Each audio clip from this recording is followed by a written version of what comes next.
Nityanandam Paramasukhadam Kevalam Jnanamurtim Dvandvatitam Gagana Sadrisham Tattvamasyaadilaksham Ekam Nityam Vimalamachalam Sarvadhi Sakshibhutam Bhavatitam Trigunarahitam Satgurum Tam Namami.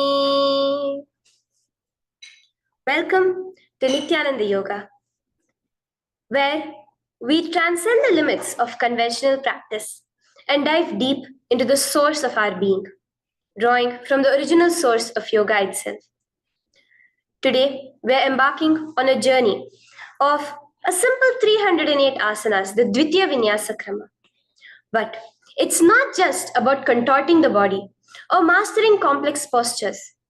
It is about connecting in oneness with the cosmos. Your body will be like wax, moldable and pliable. Today, as we embark on this journey, shed the notion of limitations. Forget the boundaries imposed by your bone and flesh. Instead, recognize yourself as the very source material of the cosmos, the consciousness from where we all come from. With each movement, you will not just be stretching muscles. You will be reaching into the depths of your consciousness. Visualize yourself as a sculptor, crafting your form with intention and precision. Want to grow 4 inches taller by the end of this session? Believe it, for your body is a wax waiting to be molded as per your intention. There is only one enemy towards this that we have built within each one of us. That is the parasites of negativity. Every muscle you have built in the moment of anger, of anxiety, of pain, of incompletion becomes the boundary of your consciousness. Today, we embark on a journey to detoxify ourselves, make us experience our original nature as divine. So as we go through these 12 components, which is so unique to Nityananda Yoga, from the original source, the Vedas and Agamas, remember, you are not bound by limitations. You are the creator of your reality. Embrace your true nature. Let us sculpt our beings into an epitome of strength, flexibility, and bliss. Welcome to a transformative experience like no other, Nityananda Yoga. There are 12 different components that consist Nityananda Yoga. One is the asanas, which we traditionally know of. The various body postures revealed by Paramashiva to align the physical geometry of our body, the physical geography of our body, to the cosmic geometry, the cosmic geography. As Paramashiva says, Sthiram Sukham Asanam, that body posture which is steady, comfortable, because it's in its original nature of Paramashivatva. The second are the pranayamas, the various systematic breathing techniques that Paramashiva has revealed for each one of us, that connect us to the higher dimensions of the cosmos and increase the life energy within us. The fourth are the bandhas, the different internal locks of the body. The third are the mudras, the various hand gestures and body movements to seal that life energy within ourselves. The very word mudra means seals. You will be able to seal the space of oneness within you with Paramashiva. The fourth are the bandhas, the various internal locks of the body to awaken the Kundalini Shakti, our latent potential energy, and make us conducive for the ultimate experience. The fifth are the karanas, the beautiful dance movements of the body, revealed by Paramashiva to put you in the space of ultimate bliss, and which engage all the different parts of your body. The next are the visualizations. As Swamiji says, the intention with which you move your body manifests as your reality. As you hold the visualization within you of the various gods and goddesses of Kailasa, of the various beings of this universe, you manifest the powers of those beings within you. The next are the japas, the various powerful energy vibrations of the cosmos that you will be subtly repeating in your throat center that will cause your very DNA to be bound to the cosmos, to your consciousness with the highest frequency possible. The next are the pramanas, the chanting of the sacred mantras, the original source scripture of Hinduism that reveal the science of Nityananda Yoga, of yoga, because as Swamiji says, yoga has a source and it is Hinduism. These original verses will manifest the vision Paramashiva had when he created yoga in each and every one of us. There are weights, which is an optional component, helps us to enhance our experience of Nityananda Yoga as revealed from the source scriptures of Hinduism. The next are the mandalas, the cosmic geometrical representation. The Shri Chakra, the Shri Yantra, which is the direct geometrical representation of the cosmos. When you keep that in front of you and gaze at it throughout your Nityananda Yoga, your body will fluidly just align itself to the cosmos. We have the Abharana, the Rudraksha, which we keep on our body, which acts as an energy battery, sucking in, storing the energy that we produce during this Nityananda Yoga and releasing it to us throughout the day to fuel our entire day with consciousness. The last but not the least are the Aushadas, the various sacred herbs that you can apply to, which can be infused with the thought current of Paramashivatva to manifest it within you.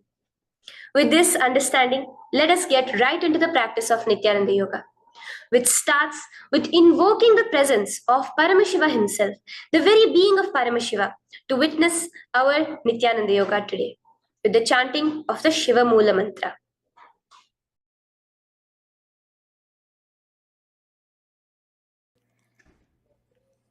Let us now chant the Shiva Mula Mantra 11 times internally. Om Ham Hom Shivaya Namaha. Om Ham Hom Shivaya Namaha. Om Ham Hom Shivaya Namaha. Om Ham Hom Shivaya Namaha.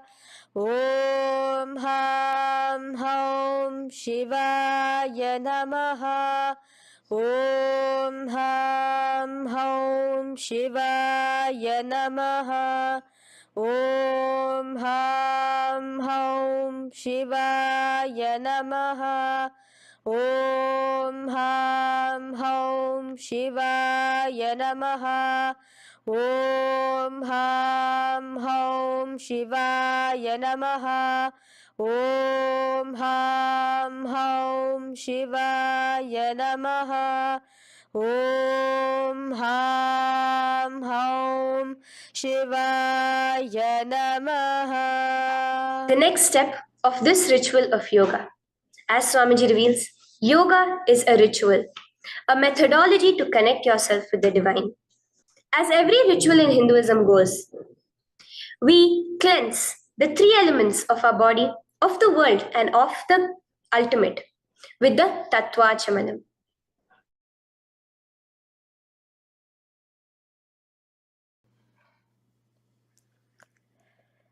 The next is the Tattvachamanam.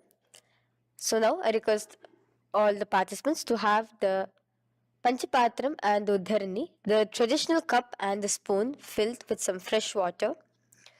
Now,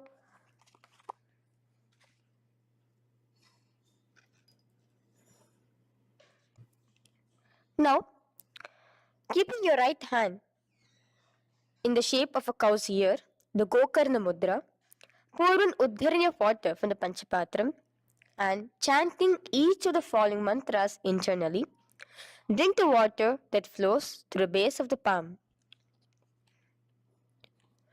Om Atmatattvam Shodayami Svadha. Om Vidyatattvam Shodayami Svadha. Om Shivatattvam Shodayami Svadha. Wash your right hand with water from the Panchapatram. Now, chanting the following mantra internally, wipe the upper and lower lips twice using the base of the right hand thumb, moving the hand from right to the left of the lips. Om Ham Hridayaya Namaha. Wash your right hand with water from the Panchapatram. Now, with the tips of right hand index, middle, and ring finger, touch above the upper lips and below the lower lips. Wash your right hand with water from the Panchapatram. Now, with the tips of right hand index finger and thumb joined together, touch your right nostril, left nostril. With the tips of right hand ring finger and thumb joined together, touch your right eye, right ear, left ear. Wash your right hand with water from the Panchapatram. Now, with the base of the right hand thumb and little finger, touch the navel, right chest, left chest. With the right hand, fingertips together, touch the top of the head, right shoulder, left shoulder, and your heart center. With that, we have the Sankalpa. The Sankalpa, the manifestation of our conscious intention. What is it today each one of us want to manifest through Nityananda Yoga? Hold that in your inner space.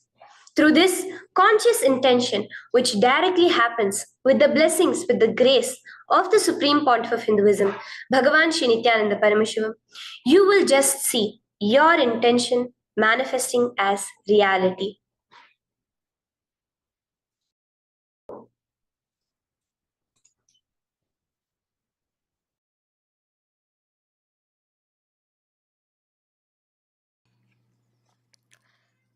The next is the Sankalpa, the conscious resolution. So now I request all participants now to, with your right hand, cover your left palm, which is the Sankalpa Mudra, and keep both the hands on the right thigh. Continue to keep this mudra till the end of the Sankalpa. Om ममोपात समस्त दुरिताक्षयद्वारा भगवत् श्री नित्यानंद परमशिव प्रीत्यर्थम श्री नित्यानंदेश्वरी परमशिव शक्ति समेत श्री नित्यानंदेश्वर परमशिव प्रीत्यर्थम च शुभे शोभने मुहूर्ते अद्य ब्रह्मणः द्वितीय पराध्ये श्री श्वेतवराह कल्पे वैवस्वतमन्वन्तरे अष्टाविंशतितमे नित्ययुगे प्रथमे पादे जम्बूद्वीपे भारतवर्षे भरतखण्डे मेरोः दक्षिणे पार्श्वे शखाब्दे अस्मिन् वर्तमाने व्यवहारिके प्रभवादीनां षष्ट्याः संवत्सराणां मध्ये शुभनाम संवत्सरे शुभायने शुभऋतौ शुभमासे शुभपक्षे शुभतिथौ शुभवासरयुक्तायां शुभनक्षत्र शुभयोग शुभकरण एवं गुणविशेषण विशिष्टायाम् अस्यां शुभदितौ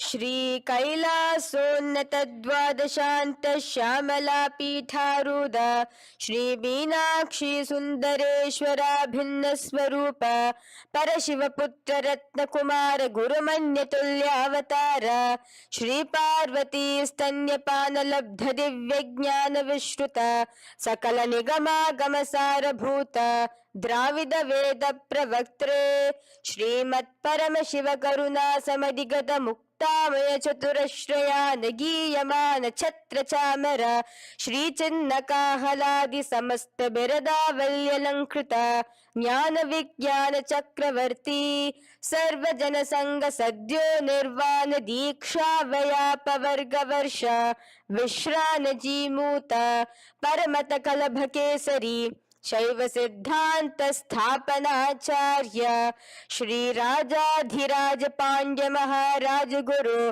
क्षपन शाक्यादि महांधकार निवारण ज्ञान भानु वीक्षण नरहार ध्वजोच्छेदन पूर्वक श्रीमद वृषभध्वज स्थापक शैव समय कर्त्रे सर्वज्ञ पीठारूढ़ श्री जगद्गुरु श्री ज्ञान संबंध देशिक स्वामी वागीश सुंदर माणिक्य वाचक स्वामिनाम अवतार भूत श्री ज्ञान संबंध स्वामी पुनरुद्धृत श्यामलापीत सर्वज्ञ पीत तृणवद्युत्तर द्विशततम गुरु महासन्निधान अरुणगिरि योगीश्वर परंपरागत अरुणाचल सर्वज्ञ पीठ गुरु महासन्निधान कैलास परंपरागत कांची कैलास सर्वज्ञ पीठ त्रयस्त्रिंशदुत्तर द्विशततम गुरु महासन्निधान नित्योत्सव नित्य मंगल नित्य कल्याण नित्य रजित कैलास परंपरागत आदि कैलास नित्यानंद पीठ महासंस्थान महासिंहासन पीठ कर्त्रे साक्षात श्री परम शिव समुद्भूत कैलास परंपरागत वैवस्वत मनि इक्ष्वाकु हरिश्चंद्र भगीरथ श्रीरामचंद्र सूरसेन इत्यादि अनवच्छिन्न सार्वभौम चक्रवर्ती परंपरागत चतुष्षष्टि योगिनी मंडित चतुष्षष्टि संप्रदाय प्रवर्तक मनुधर्म शासन सूर्यवंश प्राप्त सर्वज्ञ पीठ सुरांगी साम्राज्य मूधाभिषिक्त चूडामणे साक्षात् श्री परम शिव समुद्भूत कपिल महागुरु पुनरुद्धृत महानिर्वाणि पीठ अष्टोत्तर सहस्र श्री महामंडलेश्वर साक्षात् श्री परम शिव समुद्भूत श्री महागणपति समारंभ अनवच्छिन्न पीताधीश्वर गुरु परंपरा प्राप्त अतल पीत अष्टोत्तर सहस्र श्री अतल पीताधीश्वर धर्म मुक्ति स्वर्गपुर स्वर्ण पीठ त्रयोविंश गुरु महासन्निधान कैलास परंपरागत आदिपीठ सर्वज्ञ पीठ जगद्गुरु श्री कैलास पुनरुद्धारक श्री कैलास परमाचार्य श्रीमत् परमहंस परिव्राजकाचार्य वर्य सच्चिदानंद प्रणव स्वरूप श्रोत्रिय ब्रह्मनिष्ठ श्रीमद् जगद्गुरु श्रील श्री भगवत श्री नित्यानंद परम शिव श्री ज्ञान संबंध देशिक परमाचार्य स्वामिनां प्रीत्यर्थम तेषां पादारविन्दयोः भक्ति सिद्ध्यर्थम गुरु कृपा कटाक्ष सिद्ध्यर्थम क्षेम स्थैर्य वीर विजय आयुरारोग्य ऐश्वर्यानां अभिवृद्ध्यर्थम धर्मार्थ काम मोक्ष चतुर्विध फल पुरुषार्थ सिद्ध्यर्थम समस्त दुरितोपशांत्यर्थम समस्त मंगलावाप्यर्थम भगवत श्री नित्यानंद परम शिव प्रसादेन सकुटुंबस्य ज्ञान वैराग्य जीवन मुक्ति प्राप्त्यर्थम भगवत श्री नित्यानंद परम शिव कृपा कटाक्षेण पूर्ण आरोग्य युक्त दृढ़गात्र यौगिक शरीर सिद्ध्यर्थम परम शिव शक्ति आविष्करणार्थम नित्यानंद योगाभ्यासं करिष्ये. Now wash your right hand with water from the Panchapatram. Om Apaupasprisya. Now, let's get started with the asanas. Okay? Sit first in a cross-legged position on the ground in Sukhasana.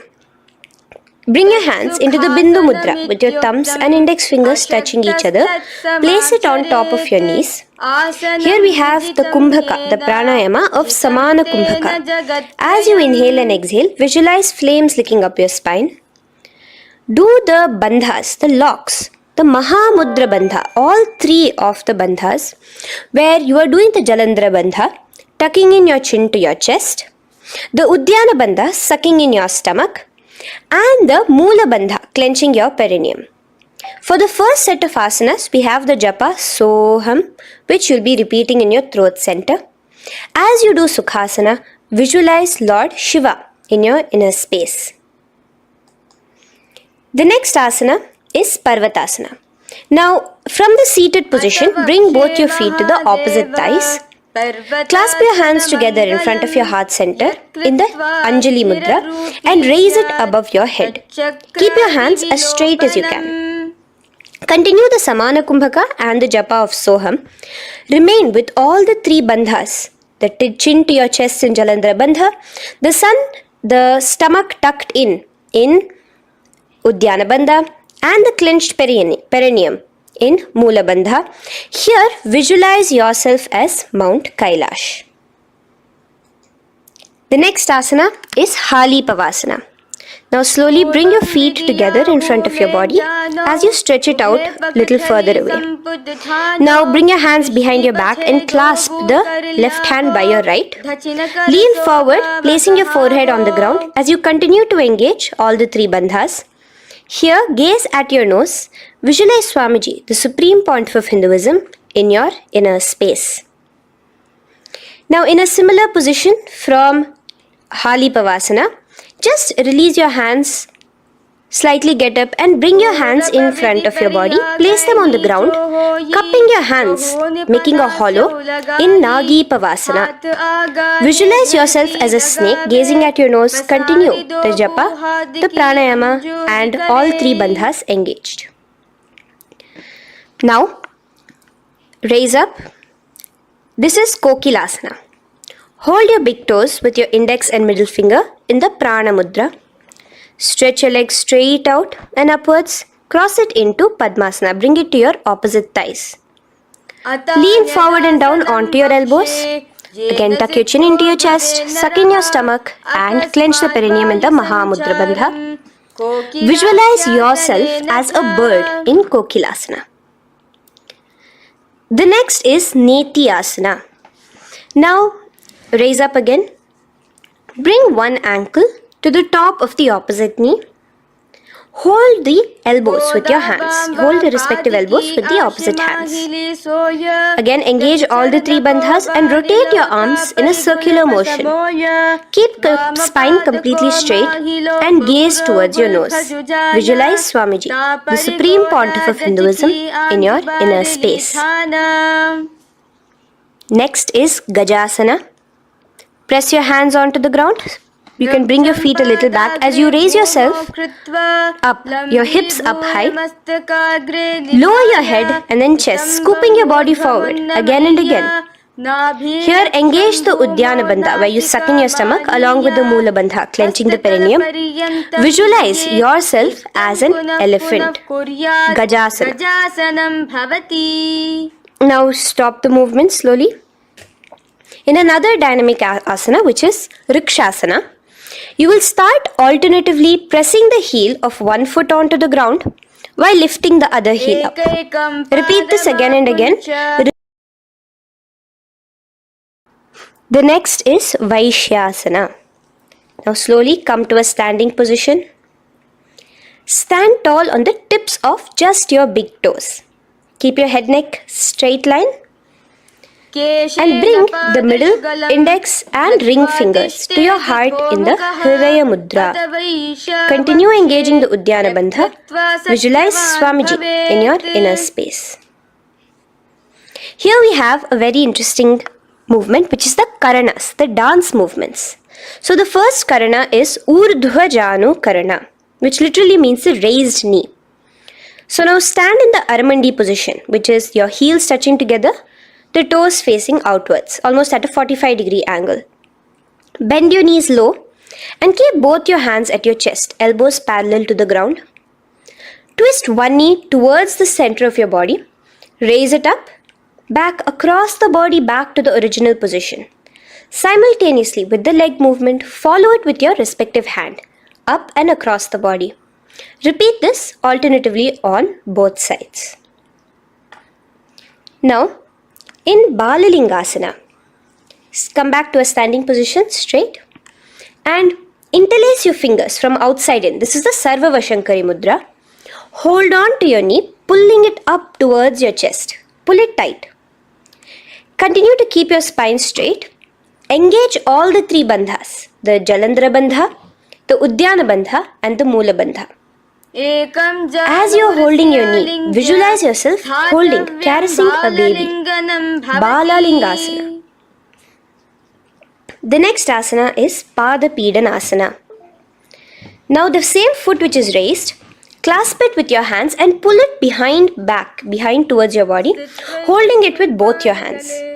Again, engage all the three bandhas, standing tall. Visualize Swamiji, the Supreme Pontiff of Hinduism, in your inner space.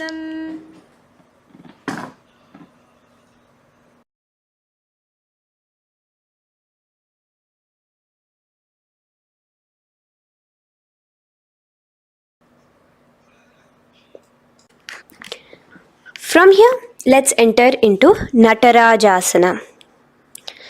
Now, the same foot you're already holding behind your back, twist the same hand of that leg inwards and pull the leg back. Extend the opposite hand forward with the index and thumbs together, again in the Bindu Mudra. Now, pull the foot back and up while leaning forward in Natarajasana. Hold your balance here. Here you will be engaging only the Mula Bandha, visualizing yourself as Lord Nataraja, the Lord of Dance.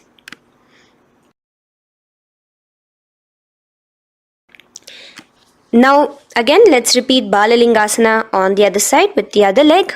Pull it up towards your chest. With the hands in the Sarva Vashankari Mudra, engage all the three bandhas as you visualize yourself holding and caressing a baby. Now pull your foot back into Pada Pidanasana on the other side.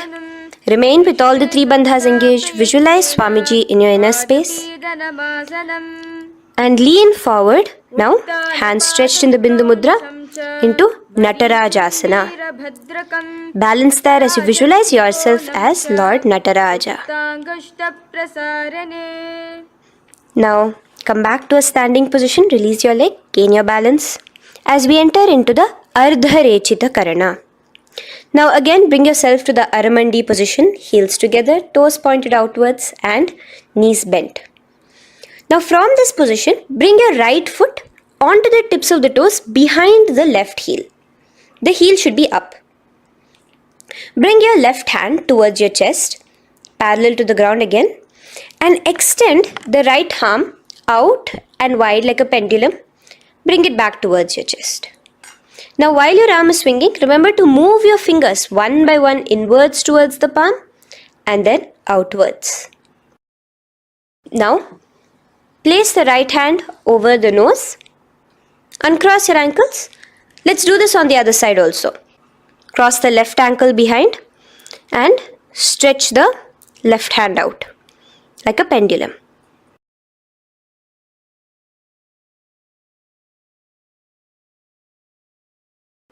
Bring it to your nose and cross the ankles. Now let us enter into the skeleton dance. It's a very powerful meditation. It cleanses the muscle memory. Any patterns which are there within your muscle memory can be completely wiped out through this skeleton dance. Just 2 simple steps. Now stand straight, visualize yourself as a skeleton. You can close your eyes. Just visualize yourself as pure bones. There are no muscles, no veins, no nerves, tissues, organs, nothing. Just bones, a skeleton form. And shake your body intensely. As a skeleton, you are moving yourself wildly, intensely. Just shake it all out. Move your hands, move your legs, your head. Let there be no bone in your body untouched. Just move it. Move wildly. Shake, shake. Literally feel yourself throwing all the patterns out of your system with the intensity of your shaking.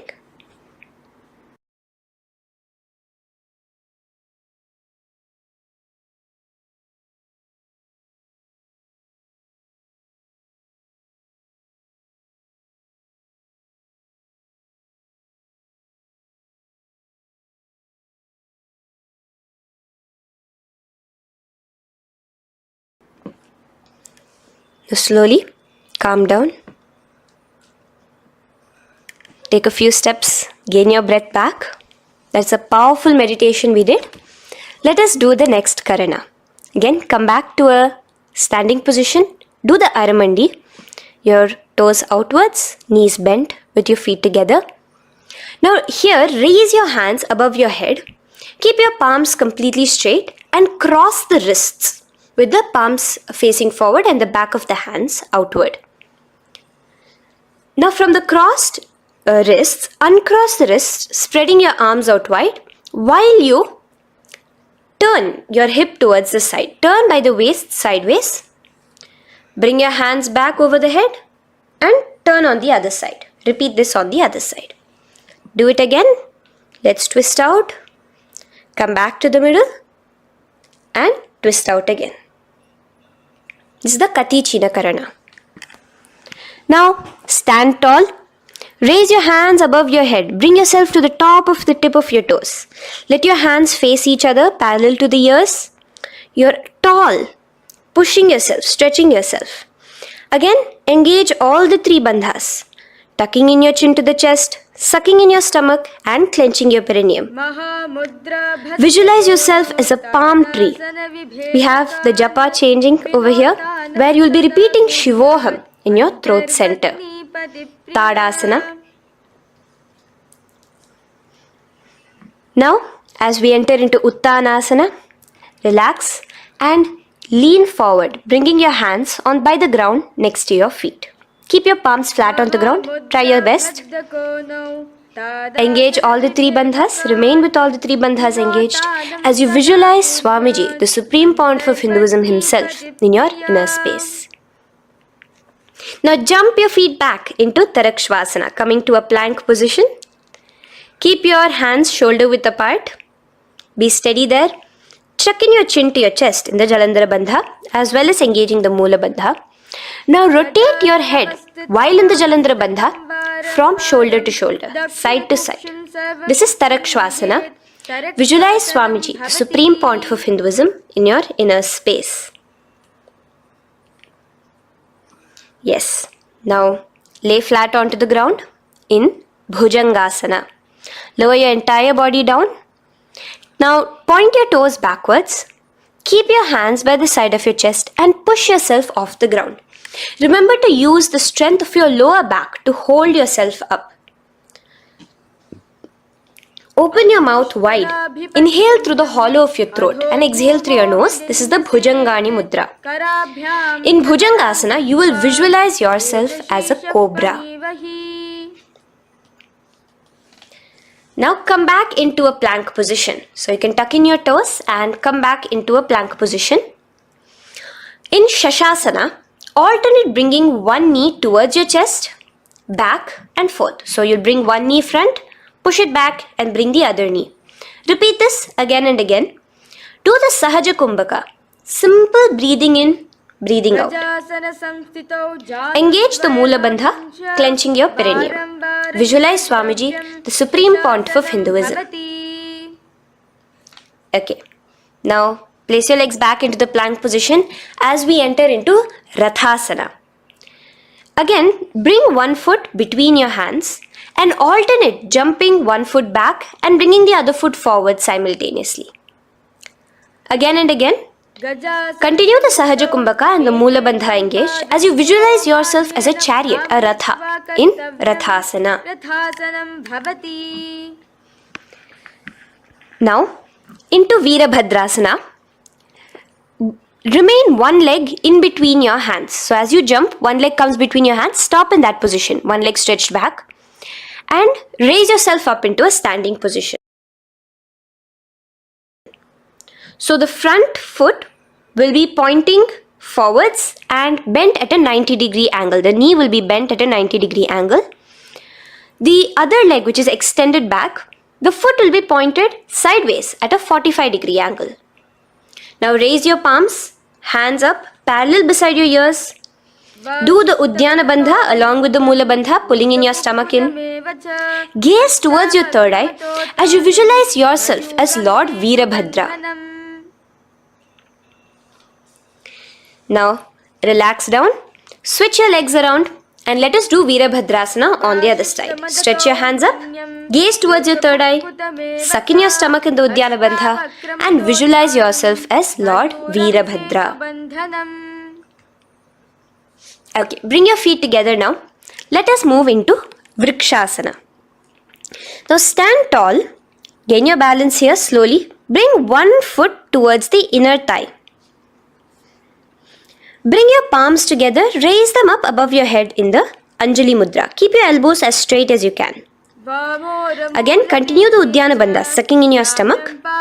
Gaze forward, hold your balance, visualize yourself as a tree, the stability of a tree in Vrikshasana. Now, slowly bring your hands down. Now the foot which is in your inner thigh, bring it towards the opposite, to the root of the opposite thigh.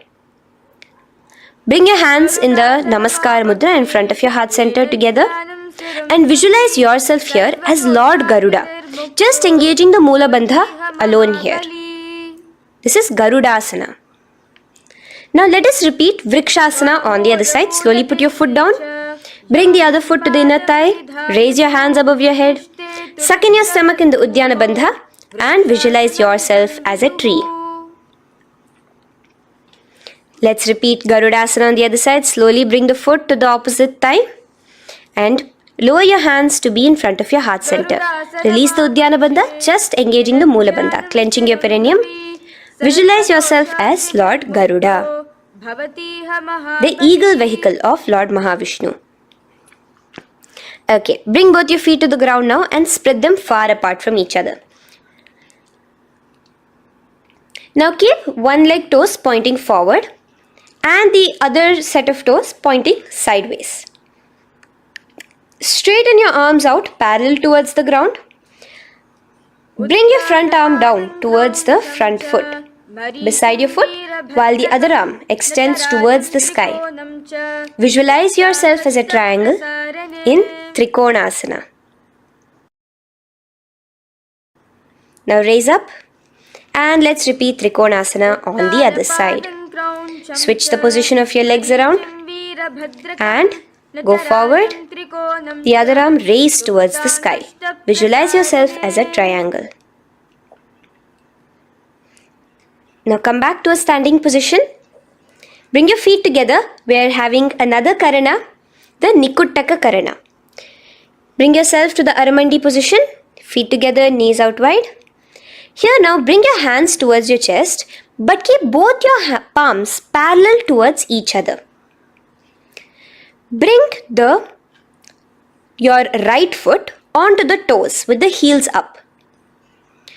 And simultaneously bringing the right hand towards the top. Now drop the right foot, simultaneously lifting the left foot onto the toes and switch the hands position. Now the left hand is on the top and the right hand is on the bottom. Repeat and let us do this repeatedly. Okay, relax now, come back to a straight position and sit down onto your toes. Sit on your heels with your toes on the ground, knees raised up off the ground, together in front of you in Angushtasana. Bring your hands together in the Namaskara Mudra in front of your heart center. We have a very interesting pranayama over here, which is the Bhramari Kumbhaka, where you will be subtly buzzing like a bee as you do this asana. The japa we will be entering into is Sadashivoham. In Angushtasana, engage the Mula Bandha as you visualize Swamiji, the Supreme Pontiff of Hinduism, in your inner space. Now in the same position, slowly bring your hands to the ground. Balance yourself as you stretch one foot forward, sitting on the heel of one foot and the other foot stretched forward, toes pointed upwards. Bring your hands to the Vara Mudra, just the tips of the finger on the ground while the palm faces forward, both your hands. Continue to engage the Mula Bandha, clenching the perineum as you visualize Swamiji, the Supreme Pontiff of Hinduism, in your inner space. Now, stretch, the leg is stretched forward, right? Stretch the same hand, the respective hand forward and clasp onto the big toe of that foot in the Prana Mudra with your index and middle fingers. The other hand, bring it to the back of the respective heel in Vidhunanasana as you visualize Swamiji in your inner space. Okay, bring your 2 feet back together as we repeat Saurasana on the other side. Stretch your left leg forward now. Palms in the Vara Mudra on the ground. Visualize Swamiji in your inner space. And lean forward into Vidhunanasana on the other leg. Clasp your toes. Bring the other hand to the back heel. Continue to visualize Swamiji.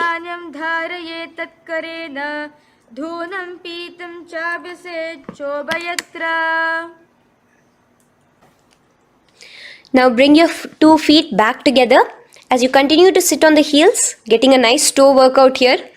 Balance on your toes, bring your knees together in front of you. Now place your palms on top of the respective knees with the hands facing upwards, the palms facing upwards. Leave a slight gap between your palms and knees. As you gaze forward, engage the Jalandhara Bandha, tucking in your chin to your chest, and look between the gap between your hands. Brahma Jurankushasana. The next is Kapilasana. Now spread your knees wide and place them onto the ground. Keep your hands on the respective knees. Pull your stomach in and up in the Uddiyana Bandha. Gaze towards your nose as you visualize yourself as Maha Kapila Muni, the first man that ever started thinking. In the same position, just release that Uddiyana Bandha. Release the lock of the stomach, but continue to clench your perineum in Mula Bandha as you switch your gaze to your third eye. So from your nose, switch your gaze to the third eye. Visualize Swamiji, the Supreme Pontiff of Hinduism, in your inner space. Bhadra Gorakshasana. Next is Suryasana. Now, your toes are tucked. Just lift your knees off the ground, wide apart. Bring your hands together in the Padma Mudra with the little fingers and thumbs joined together. Engage the Uddiyana Bandha, suck in your stomach and raise your hands up tall above your head. Slightly lean back as you look towards the gap between your hands. Visualize Lord Surya in your inner space. Now relax, slowly bring your hands to the ground. Sit on top of your heels, the toes flat. Here, keep your hands on top of your knees and lift your tongue up against the roof of your mouth in the Manduki Mudra. Do the Sahaja Kumbhaka, simple breathing in and out. Engage the Mula Bandha, clenching your perineum. With the Japa Sadashivoham, repeating in your inner space, here you will visualize yourself as a frog in Mandukasana. Your tongue pressed against the upper palate. Is your frog-like tongue catching the nectar of immortality dripping from your Sahasrara Chakra? Gaze towards your third eye in Mandukasana.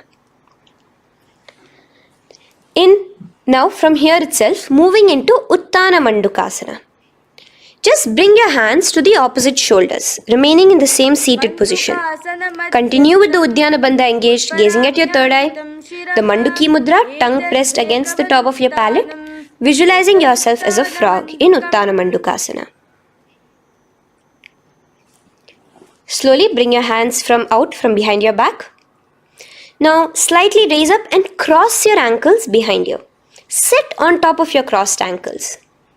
Keep your knees wide and your fingers spread on the top of your knees, both your hands. Open your mouth wide and stick out your tongue, exhaling forcefully. Gaze at the tip of your nose. Repeat this several times because you're visualizing yourself as a lion in Simhasana. The next asana is Bhadrasana. Now you can release yourself and uncross your ankles. Just keep your toes crossed behind you. Again, sit on top of your heels, keeping your knees wide apart. Cross your hands behind your back, hold on to the big toes in the Prana Mudra with your index and middle fingers. Apply the Jalandhara Bandha, tuck in your chin to your chest along with the Mula Bandha, sucking in your perineum. As you gaze towards your nose, here, resume the Brahmari Kumbhaka, buzzing like a bee subtly in your inner space as you visualize Swamiji, the Supreme Pontiff of Hinduism, in your inner space. Now, bring your hands out from behind you. As you bring yourself to a squatting position. Keep your feet flat onto the ground as close together as possible, but your knees opened wide. Bring your body in between your knees, your torso in between your knees, and take your arms in and around your knees towards the back, clasping your fingers, interlacing your fingers behind you in the Parashu Mudra. Gaze towards your nose.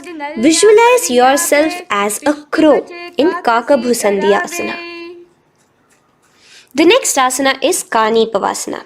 Unclasp your hands and place them flat onto the floor. Keep them shoulder width apart for good balance. Now, slowly bring your knees to the back of your arms, above the elbows. Lean your chin forward and down. Keep your gaze steady as you lift your feet off the ground. In Kani Pavasana, visualize Swamiji, the Supreme Pontiff of Hinduism, in your inner space. Now in the same position, slowly lower your head to the ground and stretch your legs up high, forming a tripod between your two hands and your head in Kapali Asana. Gaze at your nose, continue the Brahmari Kumbhaka, continue engaging the Mula Bandha and the Japa of Sadashivoham. Visualize Swamiji in your inner space. The next asana is Parshva Mayurasana. Slowly bring your feet down. Yes, relax. And now squat on your toes with your knees together and twist your body. Place both the hands to one side of your knees. Now bring one of your elbows to the knee and the other of your elbows towards the hip. Lean onto your arms, balance, extending your legs out to the side. Gaze towards your third eye, visualizing yourself as a peacock in Parshva Mayurasana. As you do the Pranayama, the Rechaka Kumbhaka, let your exhalations be prolonged and your inhalations be slightly shorter. Now relax, bring your feet to the ground and bring your body to the other side of your knees. As you repeat Parshva Mayurasana on the other side, lean forward, stretch your legs, gaze at your third eye, visualize yourself as a peacock. Now let's do Bhairaganathasana. Now come again to a plank position. Place your hands down, stretch your legs back and bring one foot around your shoulder to be placed in between both your palms. Gaze at your third eye. Just engage the Mula Bandha, clenching your perineum. Here, this is Bhairaganathasana. Visualize yourself as Lord Kala Bhairava. Slowly bring your foot out and bring the other foot in between your palms, remaining in the plank position. Continue to visualize yourself as Lord Kala Bhairava in Bhairaganathasana on the other side. The next asana is Unmukha Pithasana. Now from the same plank position, bring your forearms onto the ground. Be steady as you walk your feet closer towards yourself, forming like a slight mountain. In Unmukha Pithasana, gaze at your third eye. Continue the Rechaka Kumbhaka. Visualize Swamiji in your inner space. The next asana is Vashishthasana. Now, just raise yourself onto one of your hands. So, release your forearms off the ground and raise yourself onto your right arm. And keep your body completely parallel to the ground as you raise your left arm straight above your head. Visualize yourself as Rishi Vashishta as you do the Vashishthasana. Gaze towards the hand on the top. Now slowly bring that hand down. As you switch the hands, bringing your right hand up towards the sky. Balance there, completely straight on your toes. As you visualize yourself as Rishi Vashishta, the Guru of Bhagavan Sri Rama. Now, bring your feet forward into Anjani Asana. So here you will be sitting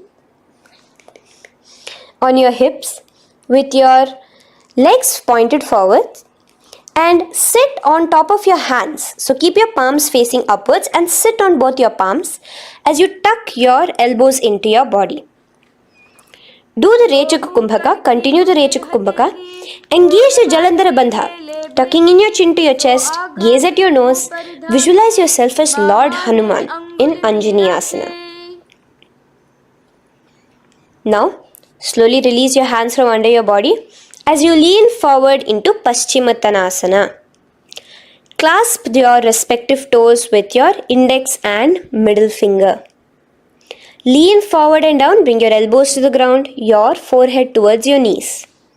Engage all the three bandhas, the Mahamudra Bandha. As you visualize Swamiji, the Supreme Pontiff of Hinduism in your inner space, with a new japa, Mahasadashivoham, starting here.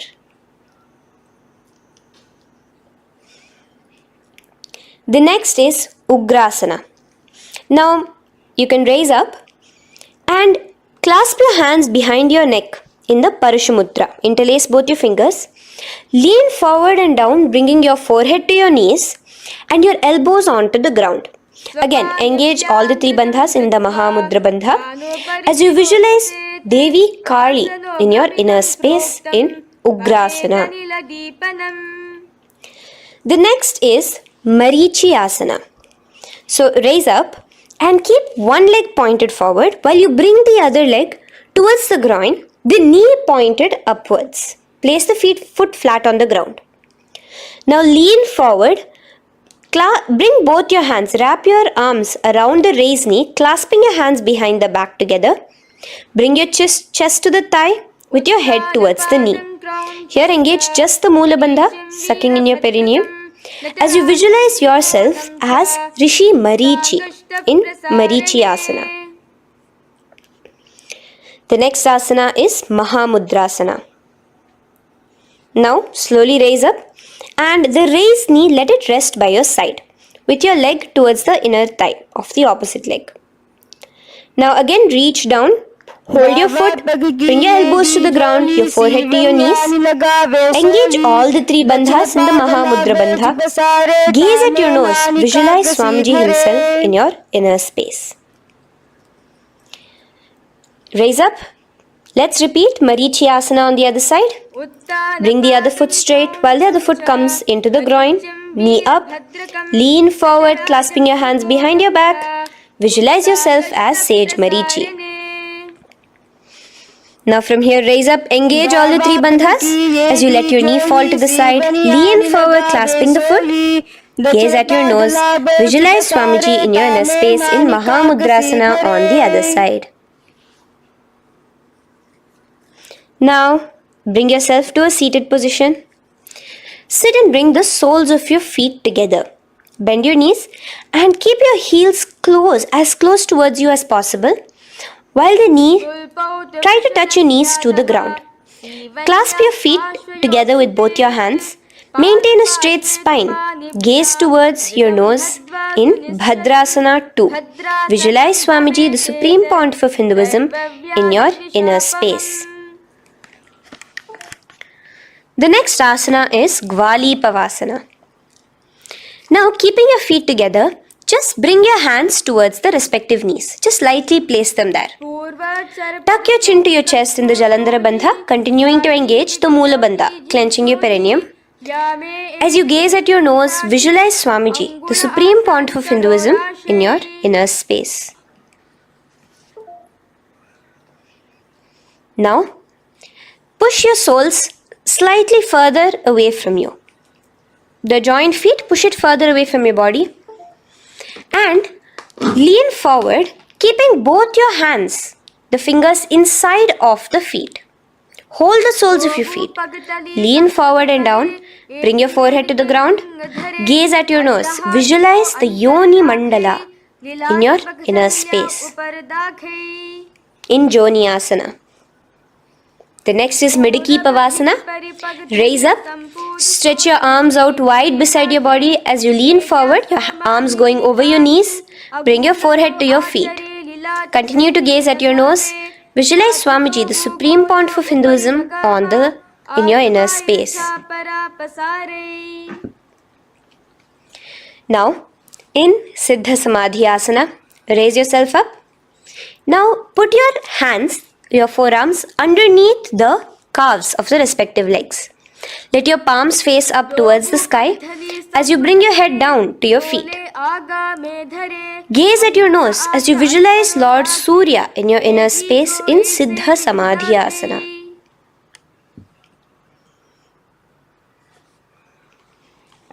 The next asana is Chiniki Pavasana. Raise up now. Bring both your feet together in front of you. Bring your feet back close to your body. Now place your hands underneath both the feet and pull your feet open like a book facing towards the sky. Both your feet. Press your elbows onto your thighs near the knees and gaze towards your nose, visualizing Swamiji in your inner space in Chiniki Pavasana. Giving yourself a nice stretch. Now release your feet and bring your hands to the respective knees. Gently push down on your knees, pushing it towards the ground. Suck in your stomach in the Uddiyana Bandha. Gaze at your third eye, visualizing Swamiji in your inner space. This is Charapata Chokasana. The next asana is Bhairavasana. Now continuing to remain with your feet together, you can use the help of your hands to bring your toes onto the ground with your heels pointed upwards. Just push yourself and try to do it. Continue to remain with the Uddiyana Bandha engaged, your stomach sucked in. Bring your hands to the Bindu Mudra with the index and thumbs together on top of the knees. Gaze at your third eye. Visualize yourself as Lord Kala Bhairava in Bhairavasana. The next asana is Samanasana. So slowly you can bring your feet out from underneath. Take now one foot towards your chest, holding with both your hands as the other foot rests by the perineum. Pull the sole onto your chest. Gaze at your third eye.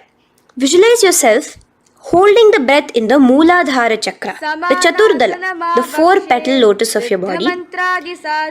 Gaze at your third eye. Visualize Swamiji, the Supreme Pontiff of Hinduism, in your inner space in Samanasana. From here, let's move into Apanasana. Now, the foot that you have towards your chest, just bring it over your shoulder and place both your palms onto the ground beside you. As you lift the leg by your perineum, stretch it out and lift it up high into the sky in Apanasana. Gaze at your third eye, visualizing Swamiji in your inner space. Let's repeat Samanasana on the other side. Bring your foot down. Clasp the other foot towards your chest. Gaze at your third eye, visualizing Swamiji in your inner space. And bring the foot onto your shoulder as we repeat Apanasana on the other side. Stretch your leg out straight in front of you, up high towards the sky, gazing at the third eye, visualizing Swamiji in your inner space. Okay, relax slowly. Let's move into Gomukhasana. Now, sitting in a seated position, cross one leg over the other, like over, and align the knees together at the center of your body and the feet by the opposite hips. Place both your hands on top of the stacked knees. Gaze at your nose. Here we have a beautiful pranayama, very cooling pranayama, which is the Sheetkari pranayama, where you will be inhaling through your clenched teeth with your tongue pressed against behind your teeth and exhaling through your nose, creating a hissing sound. The japa will be for the next sequence of asanas, Om Nityanandoham. Visualize the face of a cow in Gomukhasana. Now keep your knees crossed. From the knees, bring your hands towards the respective toes on the side of the body. Clasp the big toe in Pranamudra. Suck in your stomach in the Uddiyana Bandha. Visualize yourself as Rishika Anasuya in Anasuyasana. Now in Anasuyasana 2, just bring your hands behind your back, clasped together, interlaced fingers in the Parashamudra. Lean forward and down. Try to bring your nose to touch the ground in front of you. Just visualize yourself as Rishika Anasuya and gaze at your nose. Anasuyasana 2. Raise yourself up now. Now bring one foot towards the perineum, knee resting on the ground. Raise your other foot with the foot in front of the lying down foot, knees pointed upwards towards your chest. Place your hands on the respective knees. Keep your spine tall, chest out. Gaze at your nose. Visualize yourself as Lord Garuda, the eagle vehicle of Bhagavan Mahavishnu. Garudasana 2. From here, moving into Naradasana. Now, keep both your hands, bring both your hands behind your neck and clasp them in the Parashamudra. Interlace your fingers behind your neck. Twist outward of the raised knee. Just keep your whole body outside of the raised knee. Gaze towards your third eye, visualizing yourself as Devarishi Narada in your inner space. From Naradasana, let's enter into Matsya Pithakasana. Place one foot on the top of the opposite thigh. Wrap your respective arm across the knee, holding on to the opposite shin. Extend the opposite hand straight. Hold on to the respective toe with the index and middle fingers in Prana Mudra. Gaze towards your nose. Visualize Matsyavatara, the fish form of Bhagavan Mahavishnu in your inner space. In Matsya Pithakasana.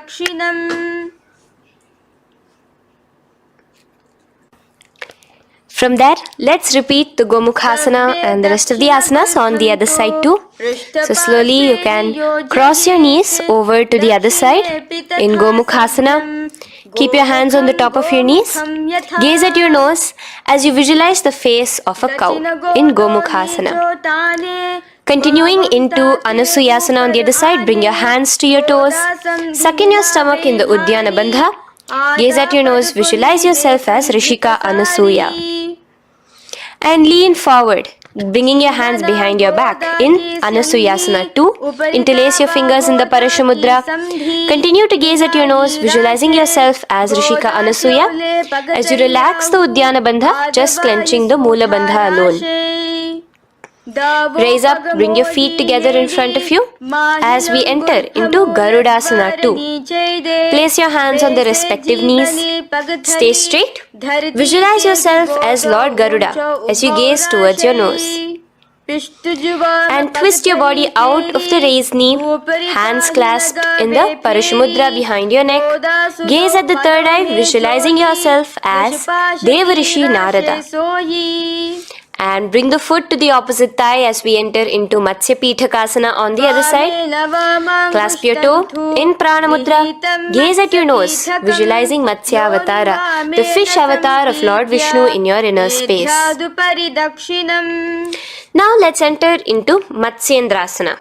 Remaining in the same position with one foot on the opposite thigh, place the other foot on the ground on the far side of the other thigh. Twist. Bring your elbow outside the raised knee.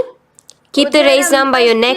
Turn backwards. Gaze towards your third eye, the other hand straight out. Visualize Matsyendranatha, the great Rishi and master of Hatha Yoga in your inner space. Just switch your hands around. Straighten the hand that was originally bent and bend the other hand towards your neck. As we enter into Kubhasana, visualize yourself as a camel. Continue to gaze at your third eye. Now, straighten out both your hands straight out in the same position. Continue to gaze at your third eye, visualizing Matsyendranatha, the master of Hatha Yoga in your inner space. Now, slowly take your foot off from the thigh. As we enter into Matsyendrasana on the other side, bring the other foot to the thigh. Place the other foot on the far side. Twist, bringing your elbows outside of the raised knee, hands on the head. The other hand stretched out back. Twist, gazing at your third eye. Visualize Matsyendranatha in your inner space.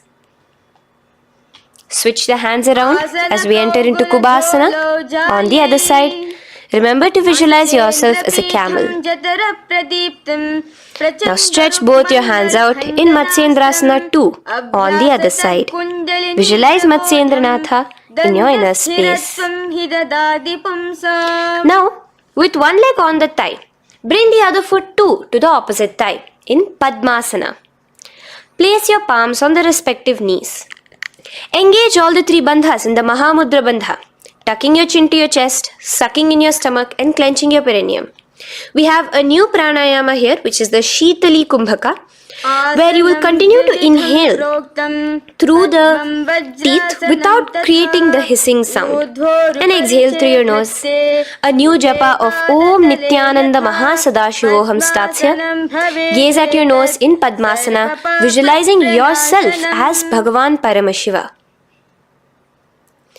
Now, keeping your legs in the same position, just cross your hands over each other, clasping onto the toes with your index and middle fingers in the Prana Mudra.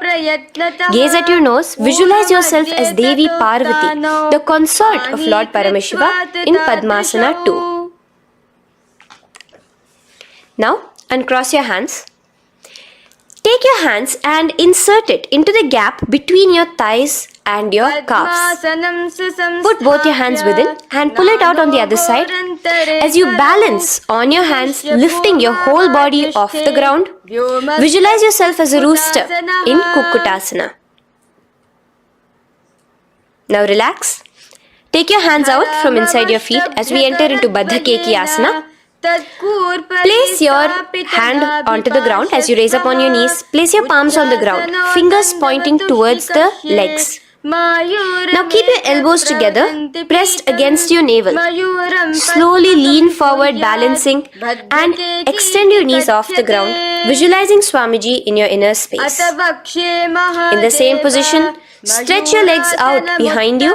In Mayurasana, visualize yourself as a peacock. Hold your balance. Relax now. Yes, relax flat onto the ground into Makarasana. Lay down completely flat. Keep your feet pointing outwards, far away from each other. Place your forehead on the mat. Interlace your fingers behind your neck in the Parashumudra. Just relax, visualizing yourself as a crocodile as we go back to the Sahaja Kumbhaka, the simple breathing in, breathing out. Just keep the Mula Bandha alone engaged.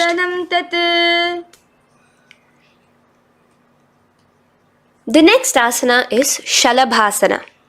Now lay on your stomach and place your hands on the ground beside the chest. From the laying position, raise your legs up. Use your core strength to bring your thighs off the ground. Visualizing yourself as a locust in Shalabhasana. Relax your feet down and bring your hands to your feet, pulling your feet down towards the ground beside your hips. In Ushtrasana, visualize yourself as a camel. Now slowly kick your legs back. Rise your hand is clasping your feet. Pull your feet towards the sky, lifting your chest and thighs off the ground. In Dhanurasana, gaze at your third eye. Visualize yourself as Paramashiva's bow. Relax slowly and come up to a sitting position. In Bhagasana, sit on both your knees with your head, neck and spine straight. Clench your perineum in the Mula Bandha. Place your hands on top of your knees. Gaze towards your third eye, visualizing Swamiji, the Supreme Pontiff of Hinduism, in your inner space. From here we enter into Gohyasana. We have a couple of headstand postures here, so get yourself ready. Now place your forearms on the ground with your fingers interlocked. Ensure your elbows are at shoulder width for the best balance. Place the top of your head on the ground, holding your head with your hands. Slowly walk your toes forward until your hips are in a straight line with your shoulders, and just kick your feet up slightly. Make sure not to lose your balance. Keep your knees bent together at your chest. Toes pointed upwards. Gaze to your nose, visualizing Swamiji in your inner space. From here, stretch your legs out into Shirasasana, continuing to hold the balance there as you continue to gaze at your nose, visualizing Swamiji in your inner space. Bring your feet to the ground, relax slowly. The next asana is Podhyasana. So come to a seated position. Bring your hands behind your calves, stretching your legs up and your forehead to your knees. Visualize Swamiji in your inner space. Here we have a new Kumbhaka, which is the Bhastrika Kumbhaka, where you will be exhaling forcefully, making the sound of a bellows. Podhyasana. The japa for this next series is Om Nityananda Paramashivoham, the Mahavakya.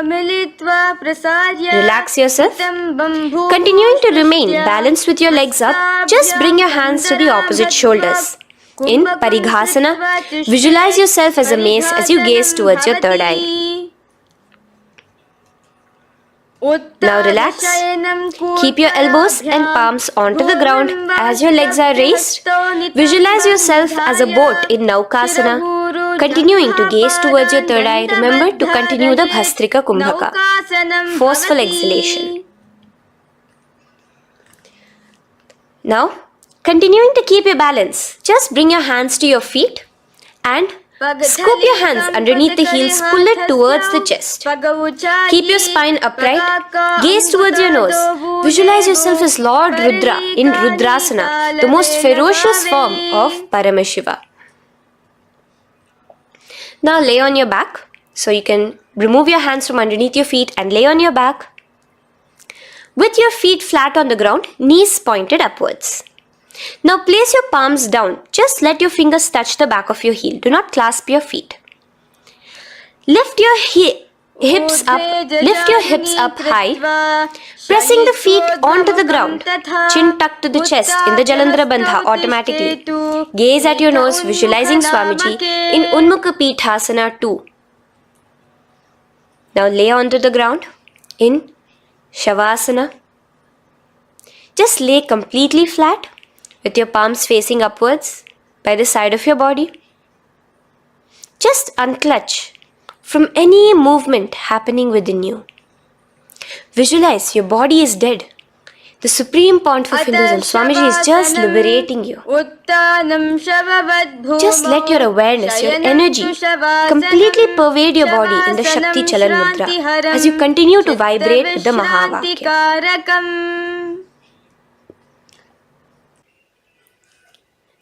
Roll over to one side and come to a seated position. Feel the life entering your body back. In a seated position, let us get continued with the sequence. We have 200 asanas more to go, starting with Yathasanishtasana. In Yathasanishtasana, sit in any posture you are completely comfortable in. Bringing your hands into the Bindu Mudra with the thumbs and index touching. Start off with the Samana Kumbhaka. As you're inhaling and exhaling, feel flames licking up your spine. Clench your perineum in the Mula Bandha with the japa Om Nityananda Paramashivoham for the remaining of the sequence. Visualize Swamiji in your inner space. From here, moving into Samasana, where you bring your feet to a cross-legged position. Keep your hands on your knees with the thumbs and index touching in the Bindu Mudra. Just inhale and exhale as you visualize Swamiji in your inner space.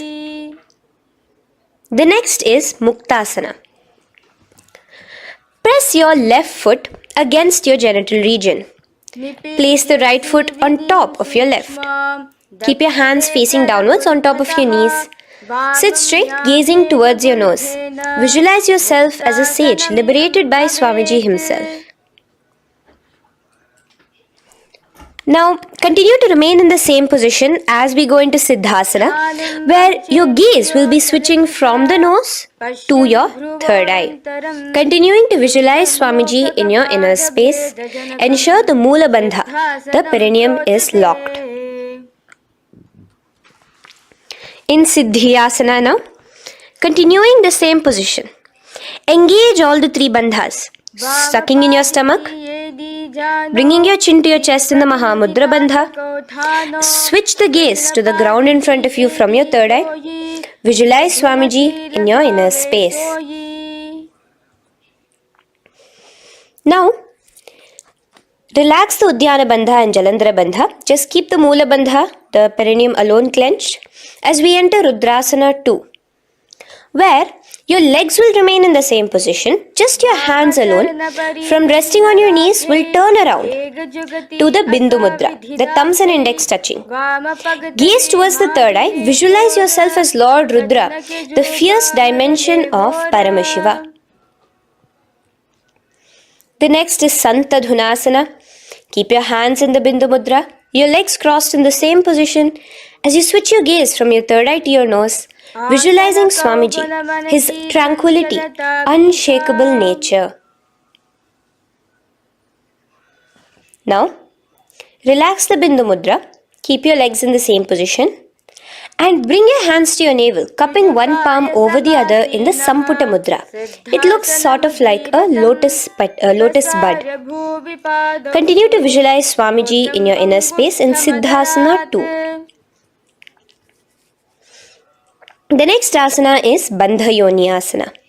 Maintaining one heel over the other in the same position of the legs, bring your hands to your face in the Shanmukhi Mudra.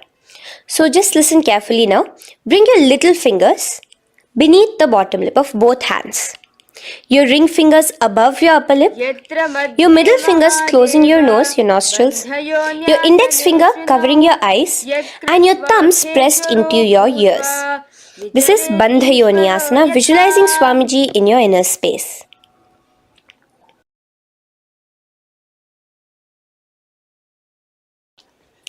The next asana is Virasana.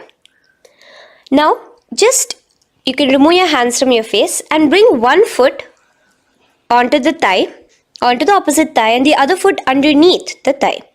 Keep your hands in the Bindu Mudra, thumb and index fingers together on the top of your knees as you embody the space and state of bravery, Veera, in Virasana. Now, changing the leg position again as we enter into Valmikasana. Keep your left heel on the right side of the generative organ, toes under the thigh. Keep your right foot on top of the left leg, toes by the knee. Again, bring your hands into the Bindu Mudra on top of the knees. Gaze towards your third eye. Visualize Rishi Valmiki, the poet, the first poet and author of Ramayanam. The next asana is Joni Mudrasana. So you're going to remain here as you switch your gaze to your nose, visualizing the Yoni Mandala, a beautiful formation, divine cosmic geometry, representing Devi, Shakti, a symbol of the creative energy of the universe in Joni Mudrasana. In the same position, switch your gaze to your third eye, continuing to visualize the Yoni Mandala in your inner space. Now, let's move into Bhadrasana 3. So bring your feet, the soles of your feet together, uncross them and bring them together in front of your body. Hold it with both your hands, pulling it against you. Push your knees down towards the ground. As you gaze at your nose, suck your stomach in the Uddiyana Bandha. Visualize Lord Veerabhadra in your inner space. Bhadrasana 3.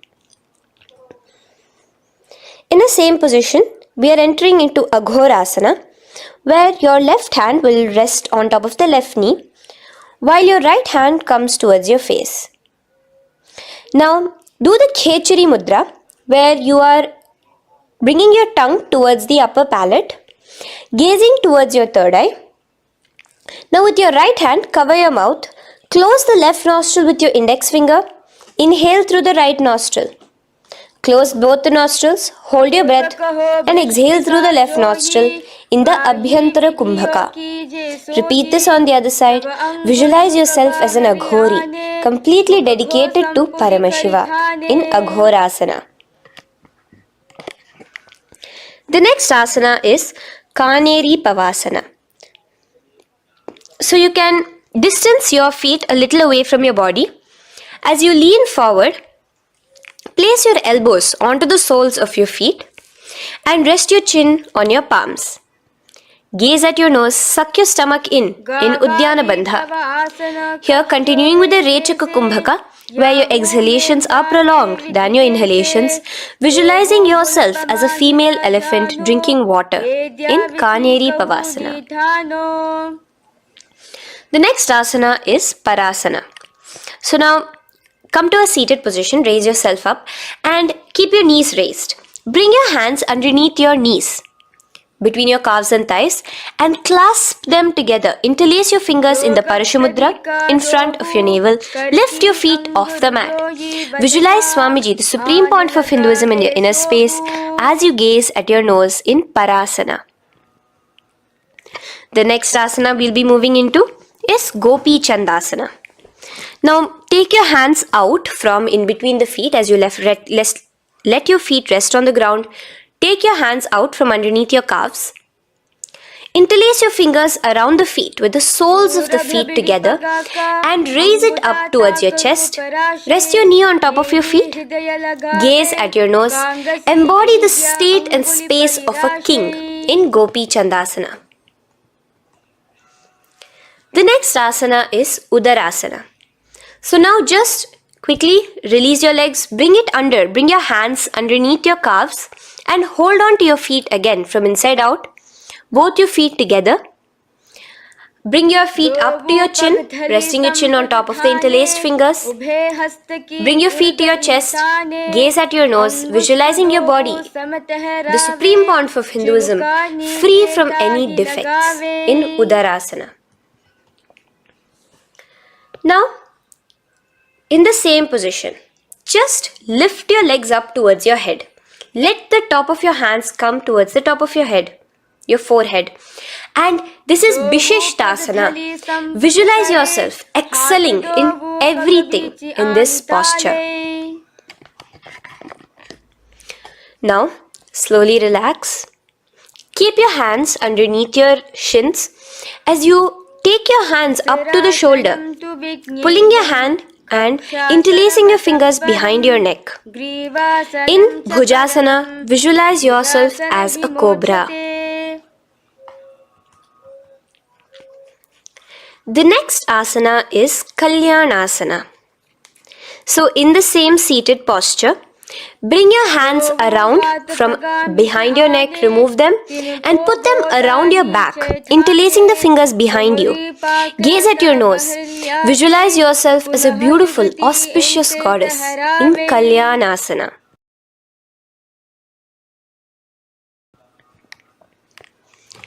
The next posture is Sankatasana. So now, uncross your hands from behind you. Release yourself completely onto the ground. Place your left knee on the mat and the left foot flat. Sit on top of your left foot, knee pointed forward. Raise your right leg on top of the left, bringing the right heel to the left hip. Place your hands on the opposite knees. Here, do the Ujjayi Pranayama. As you inhale and exhale, make the sound of an ocean. Visualize yourself as a swan, a beautiful swan in Sankatasana. The next is Dhenukasana. Just in the same position, slide your left heel to the left hip.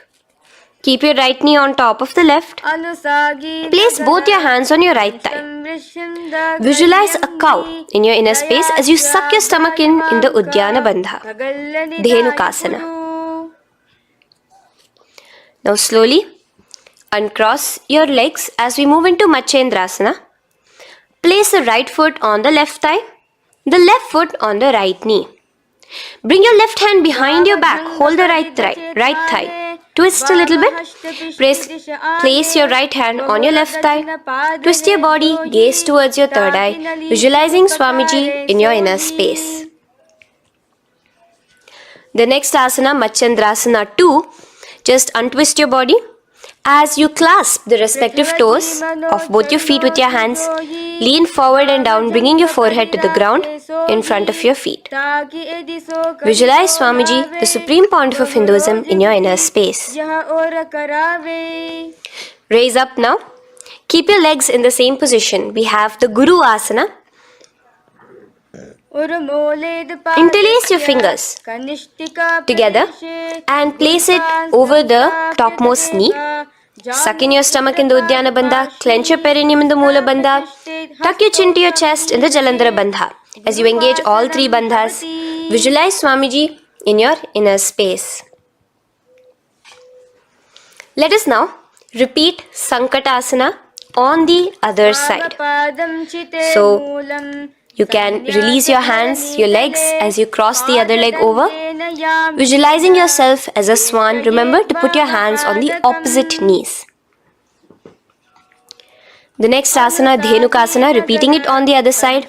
Slide your leg out, bring both your hands to the topmost knee. Suck your stomach in the Uddiyana Bandha. Visualize a cow in your inner space. Matsyendrasana again, repeating it on the other side. Bring your legs to the cross-leg position. Twist your body around as you gaze at your third eye, visualizing Swamiji in your inner space. Untwist as we enter into Matsyendrasana 2 on the other side. Hold on to your feet, bring your forehead to the ground, continuing to visualize Swamiji in your inner space. Slowly raise up and let us do Guru Asana on the other side. Engage all the three bandhas in the Mahamudra Bandha. Interlace your fingers, place it on top of your knee. Continue to visualize Swamiji, the Supreme Pontiff of Hinduism, as we do Guru Asana. Now, slowly uncross your feet and place them flat on the ground, knees towards the chest in Pashasana. Keep your hands holding the opposite knees, thighs together, and keep your spine completely erect. Continue the Khechari Mudra, where your tongue is pressed against the roof of your mouth. As you gaze at your third eye, visualize Swamiji in your inner space. Continue the Ujjayi Kumbhaka. As you breathe in and out, make the sound like an ocean. Now in the same position, just bring your chin towards your knees in Bodha Shokasana. Lean forward, gazing at your nose, and visualize Swamiji, the abode of bliss in your inner space. Now raise up and bring your hands, uncross your hands, bring your hands underneath your knees, clasping the opposite elbows in Kurakatasana. Gaze at your nose, visualizing Swamiji in your inner space. Now, in the same position as Kurakatasana, just cross your ankles into Sumatiyasana. Toes pointed upwards. Gaze at the nose. Visualize the great sage and Maharishi Sumati in your inner space. The next asana is Dandasana. Extend your feet out straight in front of you.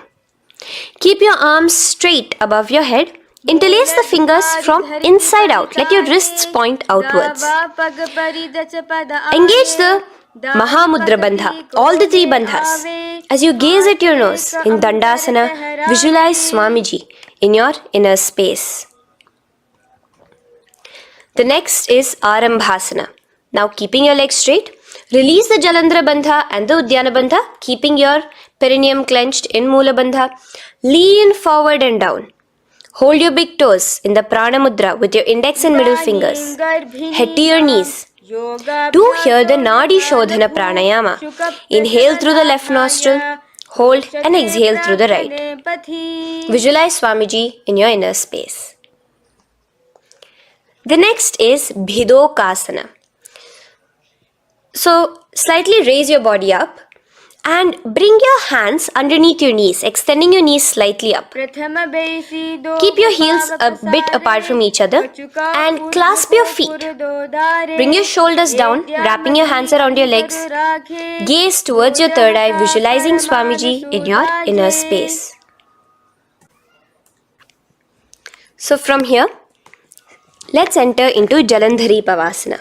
So you can actually remain in the same position with your hands underneath your calves and just bring the soles of your feet together. You might want to bring your body closer. Place your head on top of your feet with the palms facing upwards on the ground. Gaze at your nose. Visualize Swamiji in your inner space.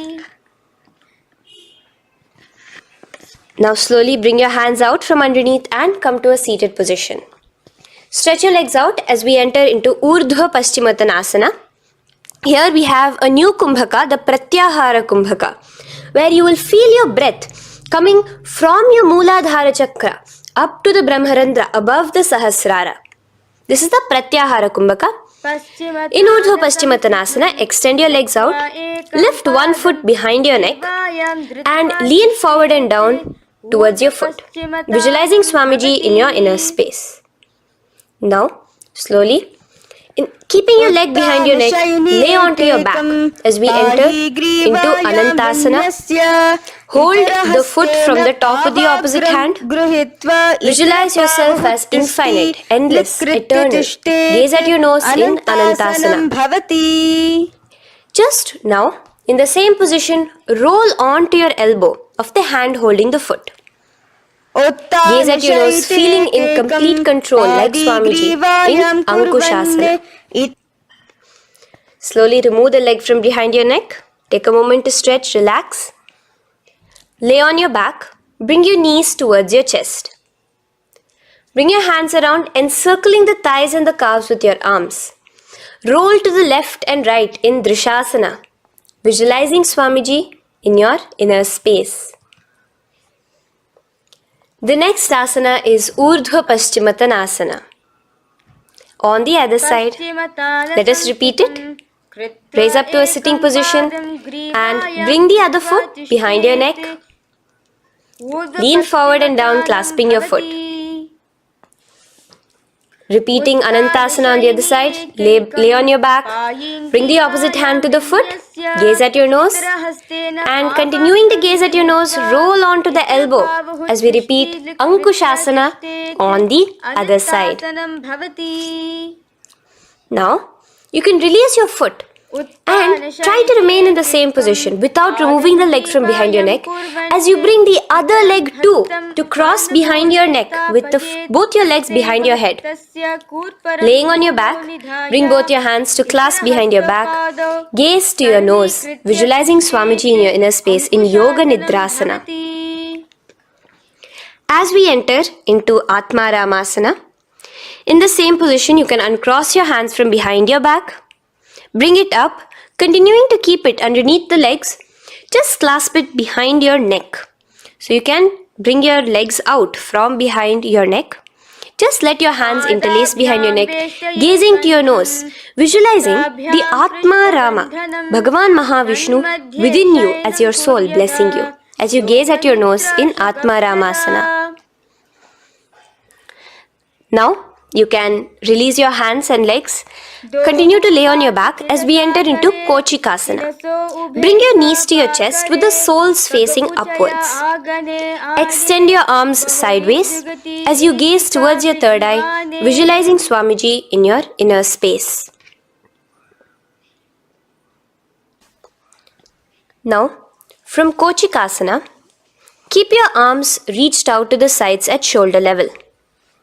As we enter into Jatara Parivriti 1, keep one knee bent, twist it and bring it to the ground on the opposite side with the other leg extended straight. In Jatara Parivriti 2, keep both the knees bent to one side. And in Jatara Parivriti 3, keep both the legs straight to one side. Throughout this, keep your head looking in the opposite direction. And let us repeat this on the other side. You can bring your knees back to your chest. Let your legs out, go to the other side and do Jatara Parivriti 1, 2 and 3. The next asana is Dvipada Pitham. So now from Jatara Parivriti you can bring your feet down, lay on your back with your knees pointed upwards, feet flat on the ground. Extend your hands holding your ankles. And lift your hips up. Engage the Jalandhara Bandha automatically as you raise your hips up, gaze at your nose, visualizing yourself as a bridge in Dvipada-pitham. Now in Paryankasana, so you can lay back onto the ground and place your feet flat. Bring your arms over your head, placing the hands flat near your shoulders with the fingers pointing towards the feet. Lift your entire body up and off the ground in Paryankasana as you visualize yourself as sturdy as stone furniture. Lay back down slowly as you bring your hands out. Keep your knees to your chest here and your hands on the shoulders as we enter into Svottanasana. Visualize you're laying on your back as a playful dog. Move your hips in the circular motion. Do the Sahaja Kumbhaka. Now let us enter into Viparita Karani. First, bringing your arms out from behind your shoulders. Let your arms be extended by the side of your body. Use the strength of your arms, palms flat on the ground, to push your body, your upper body, your lower body off the mat. And keep your legs straight above you, extended. Move your legs around and around in Viparita Karani. Automatically the Jalandhara Bandha is engaged. Breathing during the Jalandhara Bandha is the Murcha Kumbhaka. Visualize Swamiji in your inner space. The next is Viparita Karani 2. In the same position, just stop the rotational movement of your legs. Visualize Swamiji in your inner space. Now, as we enter into Langalasana, just let your feet from the top rest onto the ground above your head. Interlace your fingers in the Parashu Mudra behind your body. Visualize yourself as a plow in Langalasana, continuing to engage the Jalandhara Bandha. Bhumim karshayet Langalasanam bhavati. Now, in Shaita Paschimottanasana, bring your hands out from behind your body and hold on to the toes above your head. Keep your legs and hands completely straight. Visualize Paramashiva as Shaita Paschimottanasana is one of the 84 different asanas directly revealed by Paramashiva himself. Continue to do the Murcha Kumbhaka, inhaling and exhaling with the Jalandhara Bandha. Clasping your toes now, spread your feet wide apart from each other in Supta Konasana. Visualize Swamiji in your inner space. Bring your feet back together as we enter into Chakrasana. Clasp your ankles, keeping your legs and hands completely straight above your head. Visualize yourself as a chakra, a wheel in Chakorasana. Now slowly rest your back onto the ground.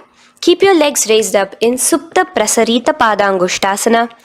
Clasp the respective toes in the Prana Mudra with your index and middle fingers and spread your legs out wide apart from each other. Visualizing Swamiji in your inner space, restart the Ujjayi Kumbhaka where you're inhaling and exhaling, making the sound of an ocean. Bring your feet together in Supta Padangushtasana in the same position, continuing to visualize Swamiji in your inner space.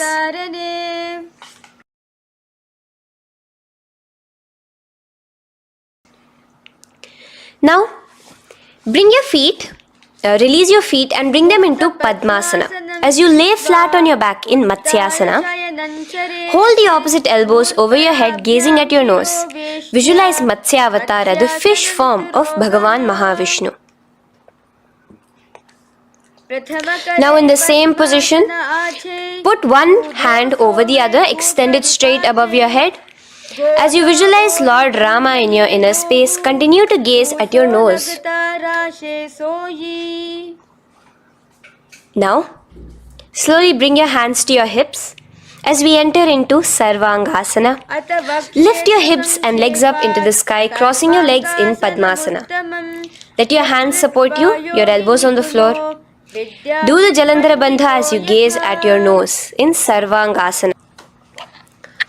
Now, bring your hips back onto the ground in Vrishchikasana. So, in the Padmasana, just remove one foot alone. Keep one foot on the opposite knee as you pull the knee towards your face. Let your hands stretch out above your head, hooking forward as you raise your upper back off the ground, visualizing yourself as a scorpion in Vrishchikasana, gazing at your third eye. Do the Jalandhara Bandha, tucking in your chin to the chest. Now just switch your legs around as we repeat Vrishchikasana on the other side. Continuing to visualize yourself as a scorpion, gaze at your third eye. The next asana is Vrishapada Kshepasana. So come now to a complete flat position on your mat. Come down to a complete lying down position and interlace your fingers around your neck. Now raise both your feet off the ground. Extend one leg straight and the other knee to the chest in a bicycle motion. Alternate between extending and raising the knee again and again, bringing your opposite elbows to the respective knees. Visualize Swamiji in your inner space. Breathe in and out in the Sahaja. From Vrishapada Kshepasana, now lay flat onto the ground with your hands by your side as we enter into Marottanasana, where you will be lifting your legs one by one, touching the ears with your knees. Visualize Swamiji in your inner space. The next asana is Vrikasana.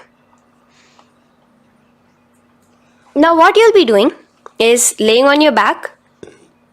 Bring the soles of your feet flat onto the ground.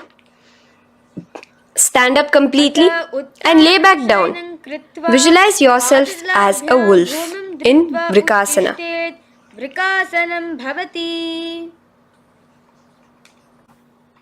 Now come back to a seated position as we enter into Luthasana, where you are going to be quickly throwing your legs above your head as you roll over completely, finishing in a prone position. Do this a couple of times. Come forward, roll over. Come forward and roll over again. Visualize Swamiji, the Supreme Pontiff of Hinduism, in your inner space. Now, take a moment to relax. Lay on your belly with your toes extended in Sarathasana. Keep your hands onto the ground by your shoulders. Now here, contract your lips and make a sound like a flute, whistling while inhaling. Visualize yourself as a ratha, as a chariot carrying warriors into battle for dharma on your back. Now from Sarathasana, let us enter into Dehal Ullanghanasana. So place your palms on the ground and bring yourself to a plank position. Jump your leg forward and back between your arms, visualizing Swamiji in your inner space. Jump forward now. When your legs are between your hands, stand tall. Holding your toes with your hands, walk back and forth. Visualize yourself as a wise 60-year-old elephant in Jatyasana. Now come to a standing position. The next is a beautiful Karana, the Lolitika Karana. So keep your knees bent, feet pointing outwards again in the Aramandi position. Bend your elbows, keeping your hands at the chest level. Now swiftly move your arms across the body, bringing it back to the center and tilt your head back. Opening your chest up towards the sky, move your head in all the directions. Now stand back straight as we enter into Sarpasana. So stand erect like a rod with your arms by your side, hands touching the thighs.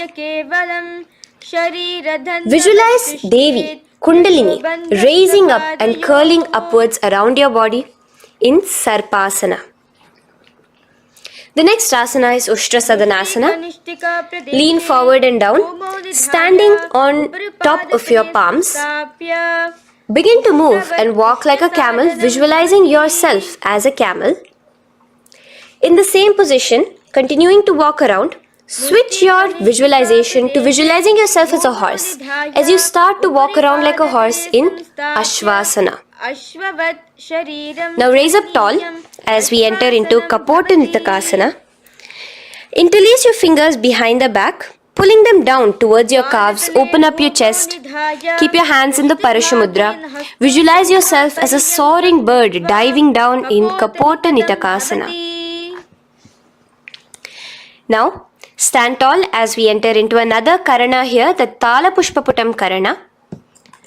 Bring yourself to the Aramandi with your hands in the Namaskara mudra. Simultaneously now, open up your palms while raising one heel off the ground, slightly lowering the waist and shoulder of the heel you have raised. Visualize you're offering a bouquet of flowers to Paramashiva as you come back to a standing position, and repeat this on the other side. Let's do this a few times, offering flowers to Paramashiva. Now, come to a standing position. Stand straight and bring your hands together in the Namaskara mudra. Slightly lean forward. Visualize yourself as a rhinoceros. Your hand is the horn as you gaze at your nose in Khadgasana. The next asana is Utthanotthanam. So come to a standing position and sit down all the way as low as you can to the ground and stand up. Do this again. Sit down, stand up, and again. Sit down, stand up. As you gaze at your nose throughout this. The next asana is Musalasana. Now come back to a standing position. Raise your hands above your head, tall as you jump up and down repeatedly. Visualize yourself as a mace. Jump here in Musalasana. The next asana is Uchirshaka. So come back to a standing position. Pull the sole of one foot towards your belly. Now with the other leg, sit down and stand up. Release the leg. Pick the other leg up, pull it towards your belly, sit down and stand up in Uchirshaka as you visualize Swamiji in your inner space gazing at your nose. The next is a karana which we will be entering into, the Parshvajanu karana. So again, bringing yourself to the Aramandi position, bend and lift one knee towards your chest, pointing the toes downwards. Keep your arm around the knee, holding it with the hand in a fist. Let the other hand hang down on the thigh, wrist twisted, fingers pointing inwards. This is the Parshvajanu karana. Now slowly release as we enter into Tandavasana. Stretch one leg out straight in front of you as you alternate between sitting and standing. Visualize yourself fiercely dancing as Paramashiva. Raise the foot to the inner thigh of the opposite side. As we enter into Brahmanasana, let your hand be resting by the sides. Keep your standing leg erect like a rod. Visualize yourself being blessed by Lord Brahma. Now, you can bring the left foot around the right knee and rotate it, tucking the left toes on the other side of the right calf. Simultaneously cross your left arm below the right, bring your palms together in the Namaskara mudra. Visualize yourself as Lord Garuda in Garudasana 3. Now slowly uncross your legs and hands as we enter into Ekapadasana, coming to a standing position. On the right leg, bring your left foot to the opposite thigh with your hands relaxed by the knees. Now take a hold of the raised foot with your hand in the Prana Mudra. Stretch your leg out wide, out to the side and rotate your body quickly on the standing leg. Visualize yourself as the North Pole star in Dhruvasana. From here now, in the foot which is in your hand, just slowly, once you finish the rotating movement, in Trivikramasana, bring it up towards the back of your neck. Stand as tall as you can and alternate between sitting and standing. Visualize Bhagavan Mahavishnu in your inner space. Now you can take the leg out from behind your neck and stand straight. As we repeat the Parshvajanu Karana on the other side, bring your knee up to your chest, clasp your knee in a fist while the other hand comes to the opposite thigh. Hold there for a second and stretch your leg out. In Tandavasana, sit and stand. Visualize yourself fiercely dancing as Paramashiva. Bring the foot to the inner thigh, standing straight like a rod. Get your hands by your sides. Visualize yourself being blessed by Lord Brahma. In Brahmanasana on the other side. Move into Garudasana 3 on the other side as you rotate your leg over, your hand under.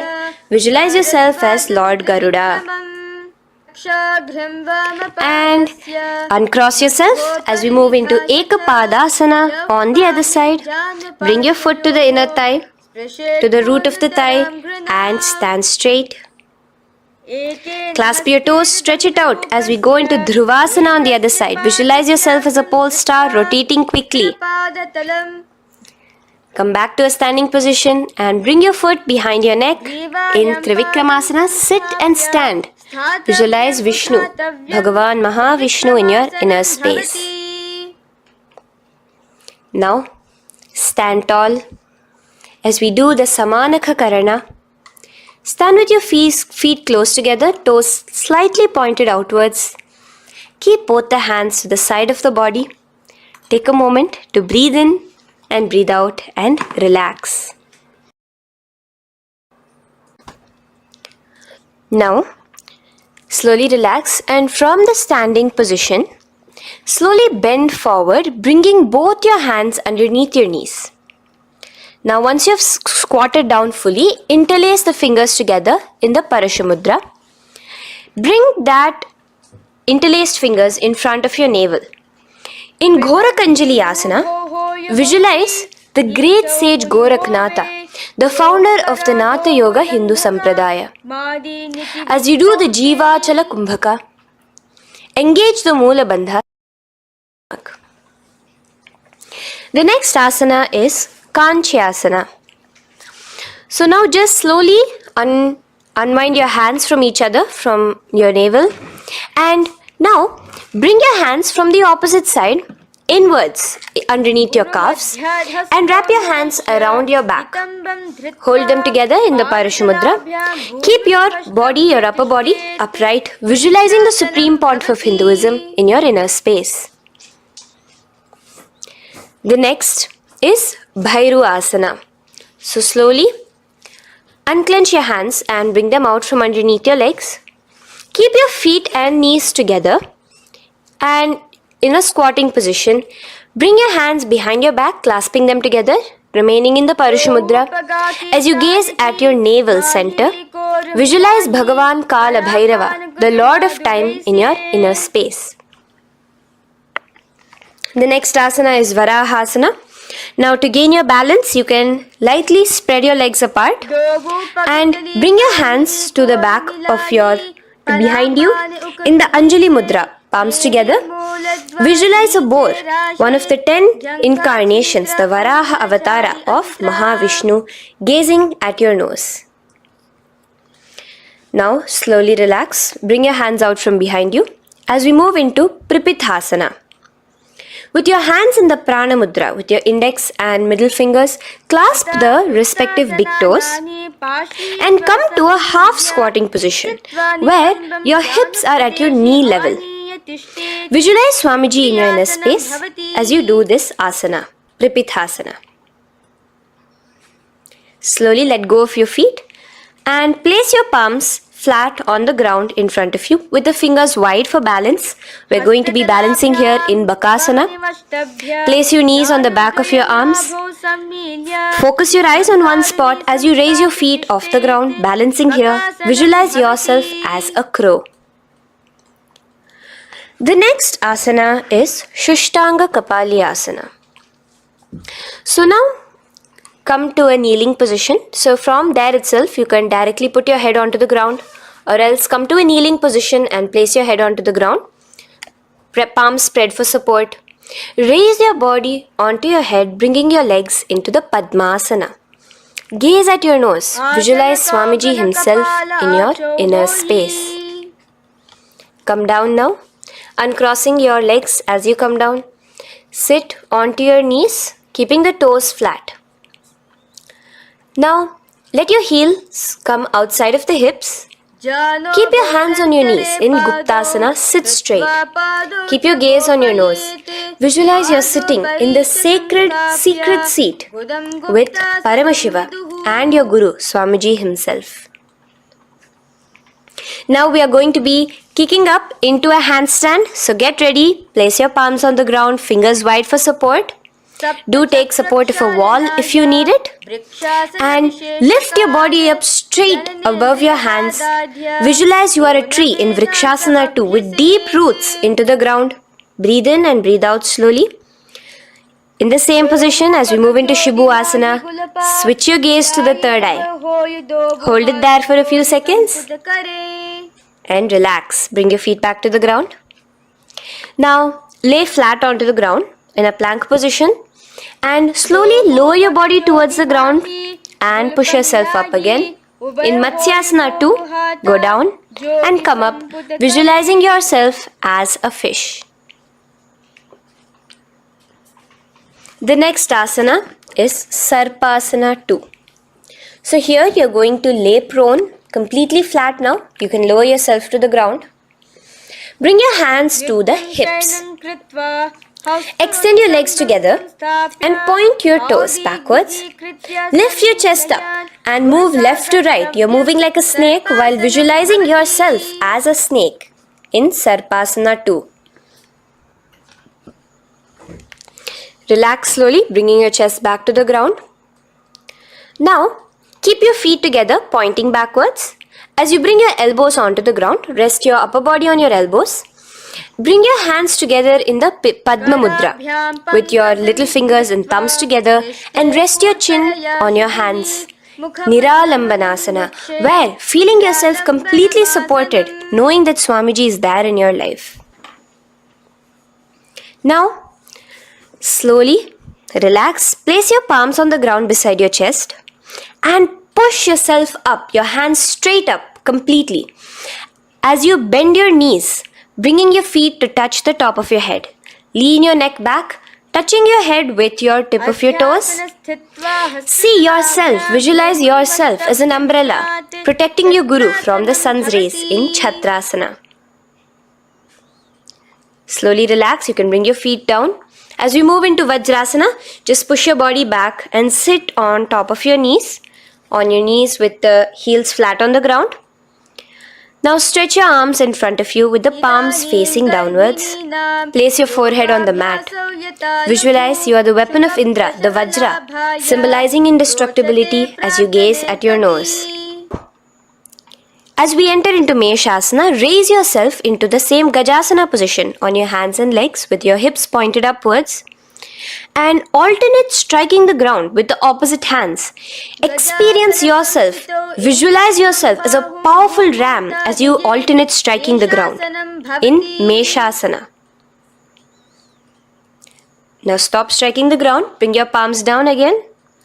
As we move into Ajasana, kick your legs off the ground and lower your forehead to the mat. Let's do it again. Kick your legs off the mat. Lower your forehead to the ground. You are unborn, existing for all of eternity in Ajasana. Now, come to a seated position as we move into Dhanantara Asana. Sit on your heel with your legs together. Pull your toes underneath you. As you bring your hands top of the knees, gaze at your nose, visualize Swamiji in your inner space. Here, do the Ujjayi Pranayama, inhaling and exhaling like an ocean, Dhanantara Asana. From Dhanantara Asana, now interlace your fingers in front of you and then behind you. Stretch your arms towards all the sides, backwards, forwards. Giving a massage to the various different joints and muscles in your body. Lean forward, get up again. Continuing to visualize Swamiji in your inner space. Relax your hands and now take your respective heels and point them outwards, outside the side of your hips. Keep your hands on your knees with your thighs and knees resting on the ground, spine straight. Visualize yourself as Lord Garuda in Garudasana 4. You have Mahavishnu and Mahalakshmi on your back as you are flying. The next asana is Ananda Mandirasana. Now you can continue to remain in the same position. You can bring your feet pointing inwards. Use your hands to clasp underneath your ankle. Make sure your knees are spread out wide. Gaze at the third eye. Visualize residing in the blissful space of a temple. You are in a temple in Ananda Mandirasana. Now, as we move into Mandukasana, keep your knees wide and sit on top of your ankles. Your hands underneath your knees. Gaze to your nose. Visualize yourself as a frog. Suck in your stomach in the Uddiyana Bandha. And remember to do the Manduki Mudra, your tongue, your frog-like tongue, catching the nectar dripping from the Sahasrara Chakra in Mandukasana 2. Now, as we move into Narasimhasana, tuck your toes in and sit on top of the heels. Place your palms on the ground, spread your fingers wide and spread your knees apart onto the ground too. Gaze towards your nose, stick out your tongue and exhale forcefully, visualizing the Narasimha Avatara, the form of Mahavishnu as a half lion and half man. Now just raise up, bring your hands off the ground. Here we'll be doing a new pranayama, which is the Bhishraka pranayama, as we enter into Bhishrakasana. So continue to keep your knees and feet on the floor. As you bring your hand up to your face, make a hollow of your palms and place it over the mouth. Keep your thumbs under your teeth and close your lips. Gaze to your nose. Inhale through your left nostril, exhaling through the mouth. Gaze at your nose again. Visualize yourself as Devi, presiding over any and all minuscule fears you may have within you. Now moving back into the Ujjayi Pranayama, let us do Makadasana. So you can take your hands off your face and slowly remaining in the same position, bring it to your armpits. Bring your fingers to your armpits.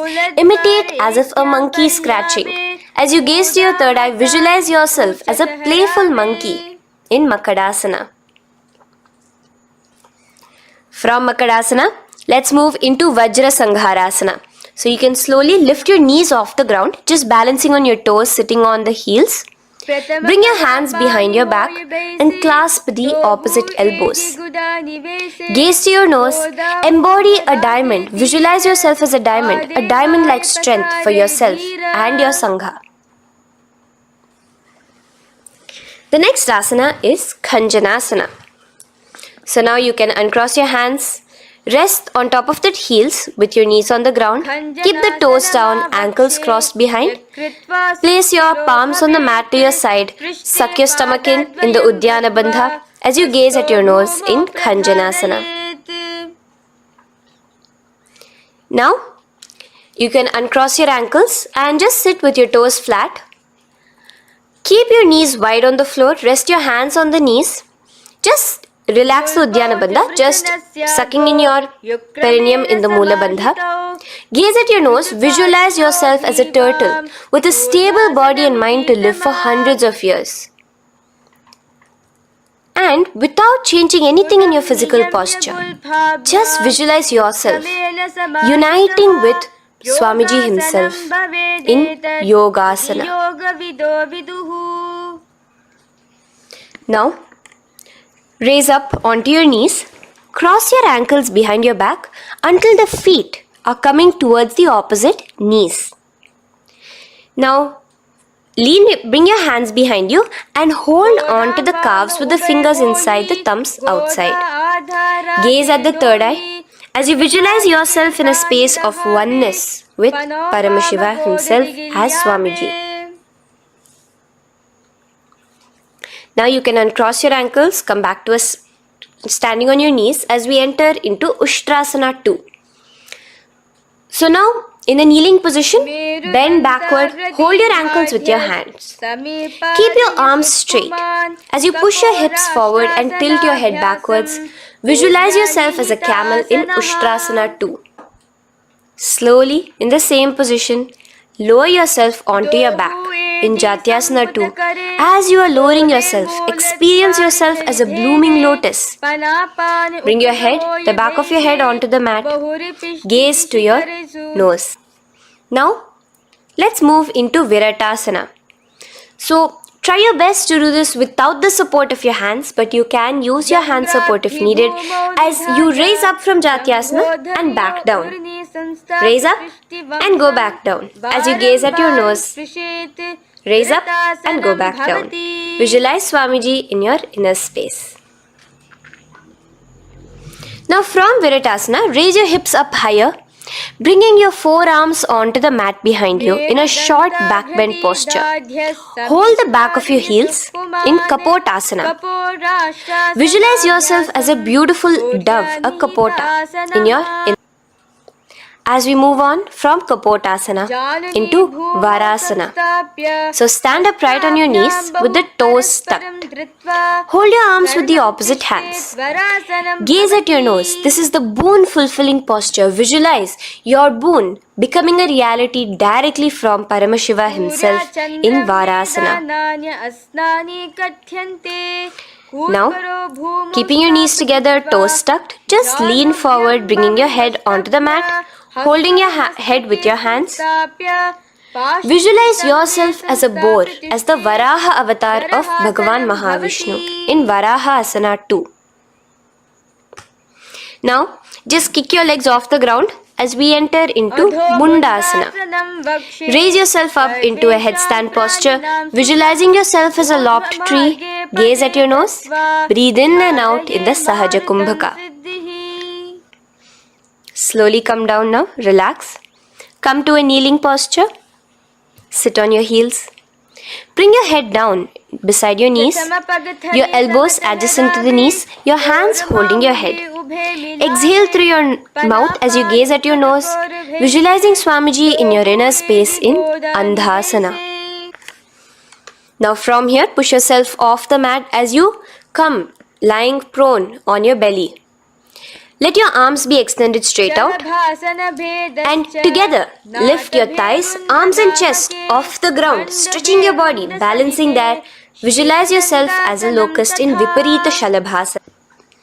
The next asana is Kapalasana. So slowly lower yourself back to the ground. Now laying on your belly, bring your arms to your side, palms downwards. Keep your forehead on the ground and your chest on the mat. Only lift your legs up into the air. Only your legs are lifting up. Visualize yourself as a skull. You are a mind with purified thoughts, a strong will to attain enlightenment in Kapalasana. The next asana is Akasha Kapotasana. So now, in the same position as you are, let your arms be straight out behind you. As you kick your legs up and over your head, bring your feet slowly to the mat in front of you. Push yourself, balance there. Visualize yourself as a free and open flying dove in Akasha Kapotasana. Bring your legs back out as you lay flat on the mat. Now push yourself onto your knees. Place your forearms on the ground and your chest down such that your navel is touching your knees. Be sturdy, visualizing yourself as a sparrow in Chatakasana. The next asana is Vrishchikasana 2. So your forearms are on the ground. Now slowly raise to your toes and kick your legs off the mat. Slowly lowering your legs to your head. Visualize yourself as a scorpion as you balance in Vrishchikasana 2. Slowly release yourself, coming back to the ground as we enter into Vrishasana. Sit down on top of your right heel and let your left foot remain outside of the hip, the ankle to the side. Place your hands on the mat, visualizing yourself as a bull in Vrishasana. Now, bring both your knees underneath you, sit on both your heels, cross your left leg over top of the right lightly and in Lolasana, push yourself off the ground. Your knees are off the ground, you're just balancing on your hand above the mat. Visualize Swamiji in your inner space. Lower down now, Bring the left foot now outside. Bring the right foot out and sit on your left heel now. As we do Vrishasana on the other side, visualize yourself as a bull. From here, let us get into a very powerful asana, Balagunasana. So, place your left toes on the ground, sit on the heel of your left foot. Place the right foot flat with the knees raised towards your chest. Maintain your palms on the respective knees. Be upright. Visualize Balagunahai, one of the 84 siddhas in your inner space in Balagunasana. Now come to a squatting position. Let your feet be flat as you bring your elbows under your thighs and calves, wrapping it around your shins. Hold on to your ankles from the outside in Grahasana, visualizing yourself as an entire planet. Now, you can unwrap yourself as you sit on top of the opposite heel in Balagunasana on the other side. Maintain your palms on the respective knees. Visualize Balagunahai, one of the 84 siddhas in your inner space. Now, sit upon both the toes with the heels up and knees off the mat, knees pointing forward. Now, keep your hands downwards on the respective knees.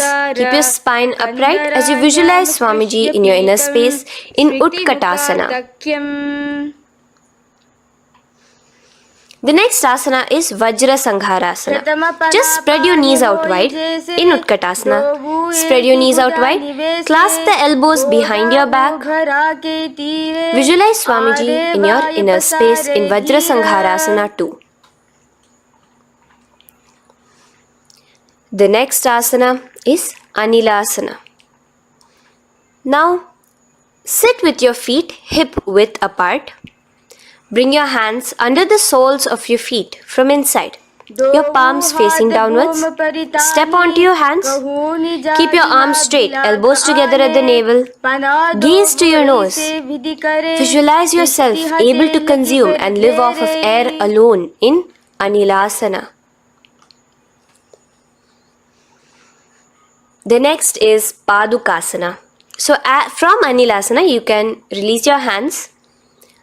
Place the back of your hands on the mat with your fingers facing upwards. With your fingers facing towards your body, palms upwards.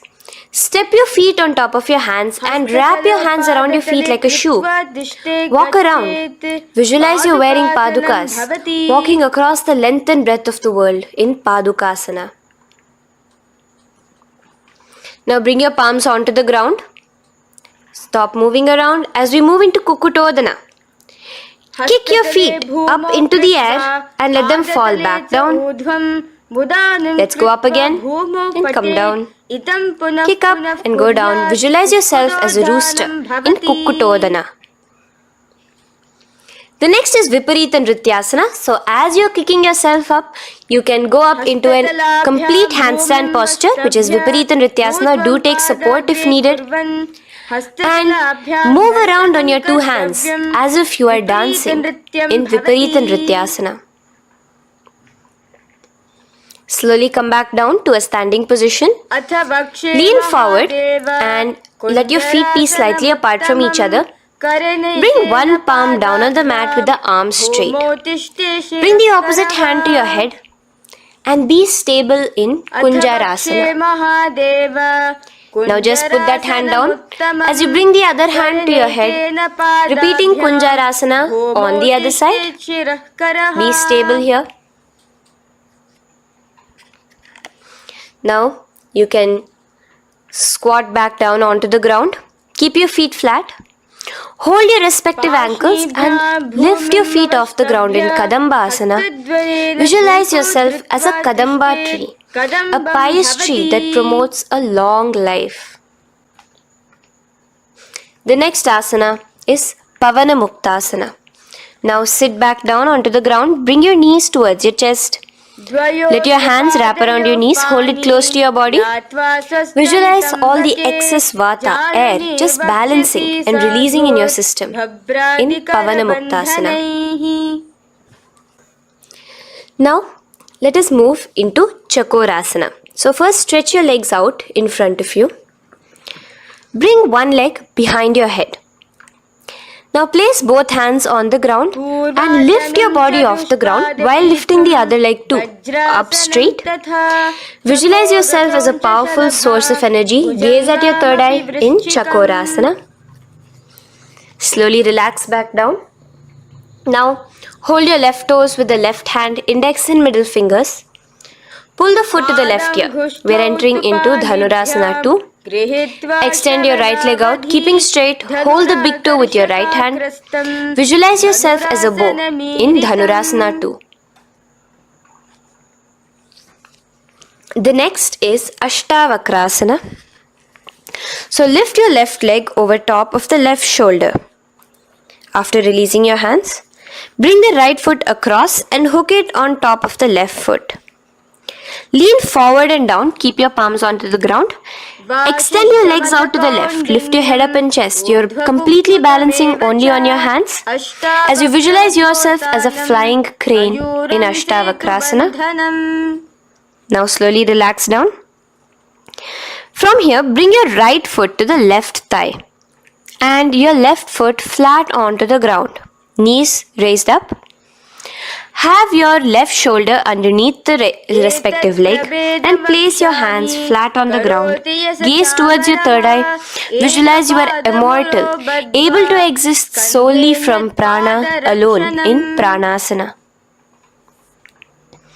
From here, moving into Parshva Matsyendrasana.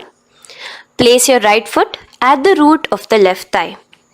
Then the left leg by the side of the right knee. Hold the left leg by the right hand. Twist your body out. Remain steady here, gazing at the third eye. Visualize Matsyendranatha, the great Rishi, Yogi, master of Hatha Yoga, in your inner space. Now slowly unwind yourselves. As we repeat Chakorasana on the other side, lift the other leg behind your head. Place both your hands on the ground and keep your entire body off the ground straight up. Gaze at your third eye, visualizing yourself as a powerful source of energy. Now relax back onto the ground. Let's repeat Dhanurasana 2 on the other side. Clasp your respective hands with the feet. Pull one foot back, the other foot extended forward. Visualizing yourself as a bow. Release your feet as you cross them over each other, over top the shoulder in Ashtavakrasana on the other side. Raise off the ground. Visualize yourself as a flying crane.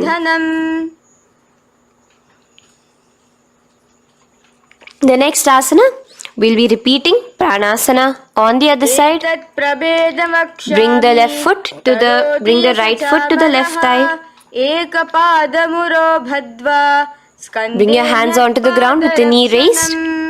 Gaze at your third eye, visualizing yourself able to live off just prana, just air alone. And relax as we do Parshva Matsyendrasana on the other side. Twist yourself, visualizing Matsyendranatha, gaze towards your third eye. And from there, let us enter into Ardha Paschimottanasana. Keep one leg straight and press your perineum with the other heel. Bring your chest forward and down. Hold your toes and feet and bring your head towards your knees. Here in Ardha Paschimottanasana, visualize Swamiji in your inner space. Now raise up and the foot which was at the inner thigh, now rotate it outside of the hip. Now hold the sole of your other foot and lift your leg up towards your forehead. Try to bring your knee to your forehead as you keep your knee straight. Gaze to the nose in Kraunchasana. Visualize yourself as a crane. Now slowly relax down your leg. Now the leg which is now straight, you can bring it to the inner thigh as you straighten out the other leg. As we repeat, Ardha Paschimottanasana on the other side. Lean forward and down, clasping your foot. Bring your forehead to your knee. Visualize Swamiji in your inner space. Slowly raise up. Place your right ankle outside of the hip now. Hold the sole of the left foot, lifting the leg up towards your forehead. Stretch yourself there. Gaze at the tip of your nose. Visualize yourself as a crane in Kraunchasana on the other side. Now, from here, bring the soles between the thighs and calves. So once you have relaxed yourself, bring your soles between the thighs and calves. Keep your spine straight, palms resting on your knees. Visualize a swastika, embodying peace, well-being, good fortune and prosperity as you gaze at your nose in swastikasana. Now without changing anything about your position, just take your hands alone. Cover the respective heels with your hands in Gorakshasana as you tuck your chin to your chest in Jalandhara Bandha. Gaze at your nose. Visualize the great Rishi Gorakhnatha, the founder of the Natha Yoga Hindu order. Now release the Jalandhara Bandha. Continue to keep the Mula Bandha engaged throughout the whole sequence. As you raise one foot to the opposite thigh, bring your hands to your face in the Shanmukhi Mudra, closing your eyes with your index finger, nose with the middle finger, ears with the thumbs. Gaze at your third eye as you meditate on Swamiji himself, the Supreme Pontiff of Hinduism. Now release the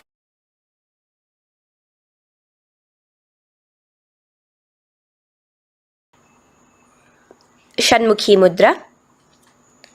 And in Yogasana 2, bring your legs into the Padmasana position over the opposite thighs. Keep your hands flat onto the ground beside your knees with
wrapped like a pipe, and your exhalation will be through your nose.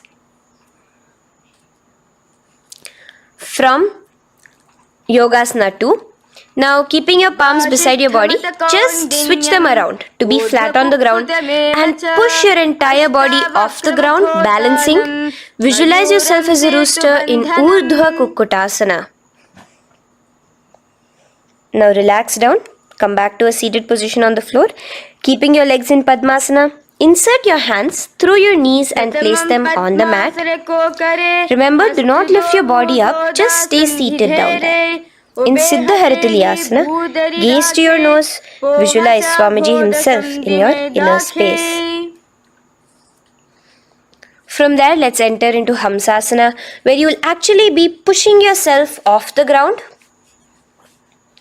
Lift your thighs up high above your shoulder, above your elbows as much as possible. Gaze to your nose, visualizing yourself as an elegant swan in Hamsasana. Now release yourself. Now, do not take your hands out from between your thighs and calves. Just go onto your knees and reach your hands behind your body with your fingers interlaced in the Parashamudra. Bring your forehead to the floor as you gaze at your nose. Visualize yourself as Lord Paramashiva's bow in Karmukasana. Now, slowly come back to the seated position as we move into Kurmasana 2. Keeping your hands in between your thighs and calves, bend your elbows and hold your respective shoulders with your hands. Visualize yourself as a turtle, a stable body and mind to live for hundreds of years. Now in the same position, just engage the Jalandhara Bandha, tucking your chin to your chest as we move into Granthi Bhedasana, gazing at your nose. Rejoice, knowing you are in Paramashiva's secret knot posture. And from there, release the Jalandhara Bandha as you roll onto your back.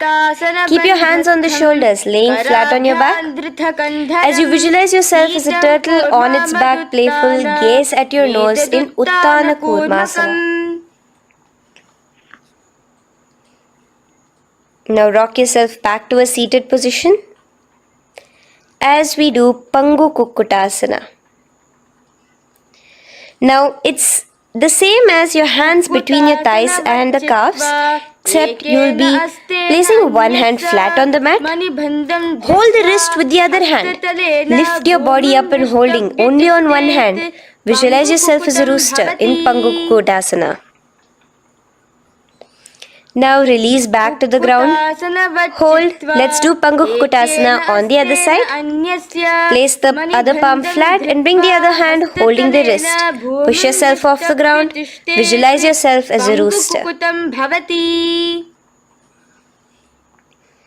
Continue the Kakachanchu Kumbhaka, sucking in your breath through your curled tongue and exhaling through your nose.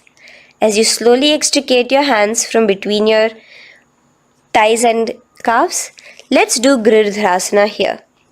So now, interlace your fingers in the Parashamudra as you place your elbows on the feet, remaining your legs in Padmasana.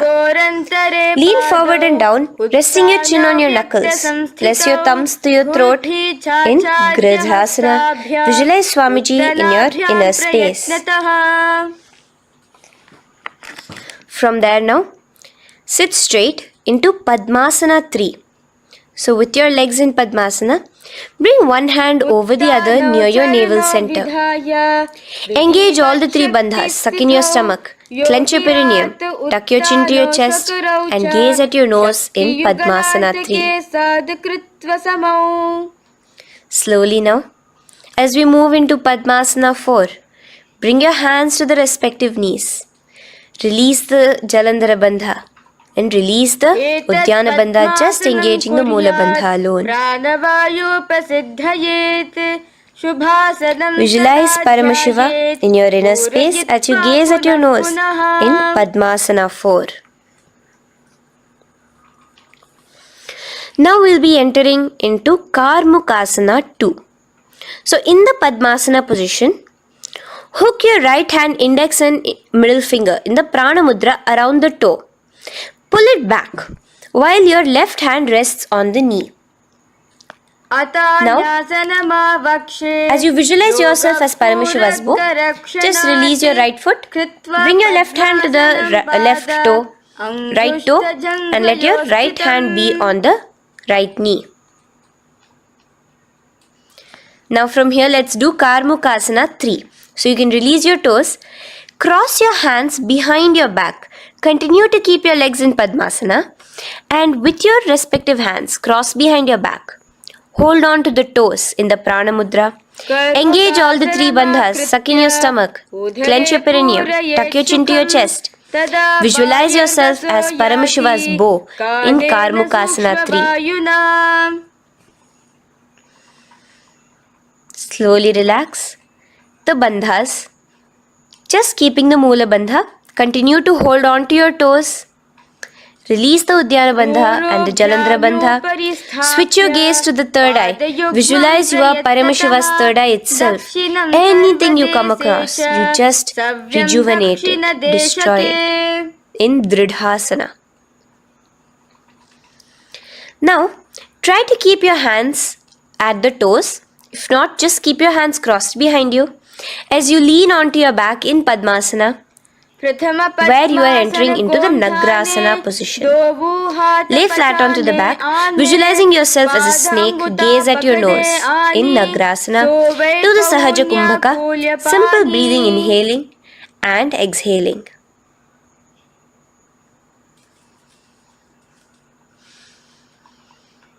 Now bring your knees to your chest. Let your hands wrap around your knees. Slowly uncross your Padmasana and bring your knees to your chest.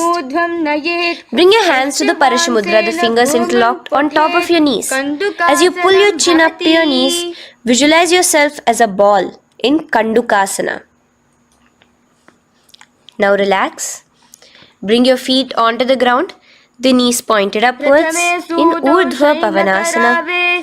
As you interlace your fingers, bring the interlaced fingers behind your head. Laying down, gaze at your nose in Urdhva Pavanasana. The next asana is Marakata Pithasana. Now, from behind your head, take your hands out and clasp onto your feet. Just step lightly onto your palms. As you push your hips up into the sky, automatically engaging the Jalandhara Bandha. Visualize yourself as a powerful alpha ape in Marakata Pithasana. In the same position now, bring your hands to your hips as we enter into Uttanashiki Pitakasana. Let your weight rest on your elbows as you stretch your legs out straight. Gaze at the nose.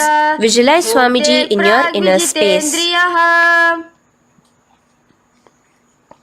From there, continuing to rest on your elbows, kick your feet up high into the sky in Narakasana. Stretch your palms out behind you flat on the ground. Balance there.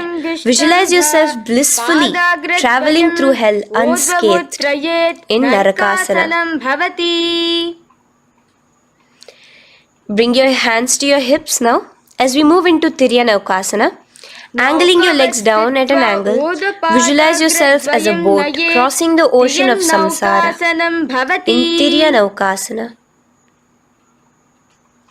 Now from there, come back straight as we enter into Dhwajasana. Keep your legs up high above your body, your hands stretched out down behind you. As you push yourself up, visualize where Kailasa's flag respected across all nations in Dhwajasana. Hold there for a few seconds and relax now. Flat onto the ground, palms slightly away from your body. Do not move at all in Mritasana. Your body is dead. Visualize that. Visualize the Supreme Pontiff of Hinduism liberating you. Let your awareness travel to all the parts of your body in the Shakti Chalan Mudra as we do Mritasana.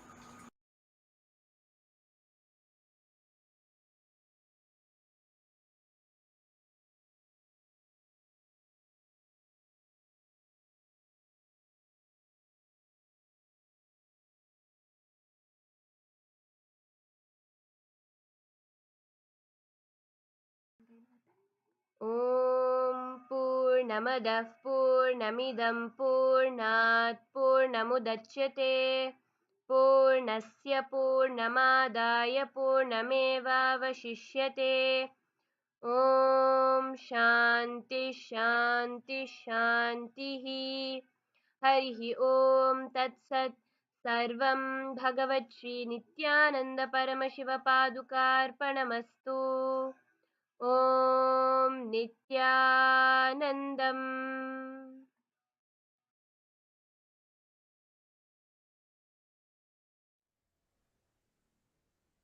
नित्यानन्दं परमसुखदं केवलं ज्ञानमूर्तिम् द्वन्द्वातीतं गगनसदृशं तत्त्वमस्यादिलक्ष्यम् एकं नित्यं विमलमचलं सर्वदी साक्षिभूतं भावातीतं त्रिगुणरहितं सद्गुरुं तं Namami. Nityanandam to all the participants and all the viewers who's watching us live, who's joining us for the 18th day of the Paramashivoham program. I know all the participants, all of you just had a very intense and powerful yoga session where all of you did the Dvitiya Vinyasa Krama, the 308 sequence directly designed by Swamiji. And I request all participants now to post how was today's yoga for all of you. Ma Chandrasekhar Priya, Ma Basti Neval Das, Nityanandam to all of you. Welcome all of you for the 18th day of the Paramashivoham program. So, as now all of us are filled up with that oneness experience, as all of us have filled so much of Paramashivatva in all of us, the best way to enjoy, cherish this experience is by doing the palm manifestation right after Nityananda Yoga.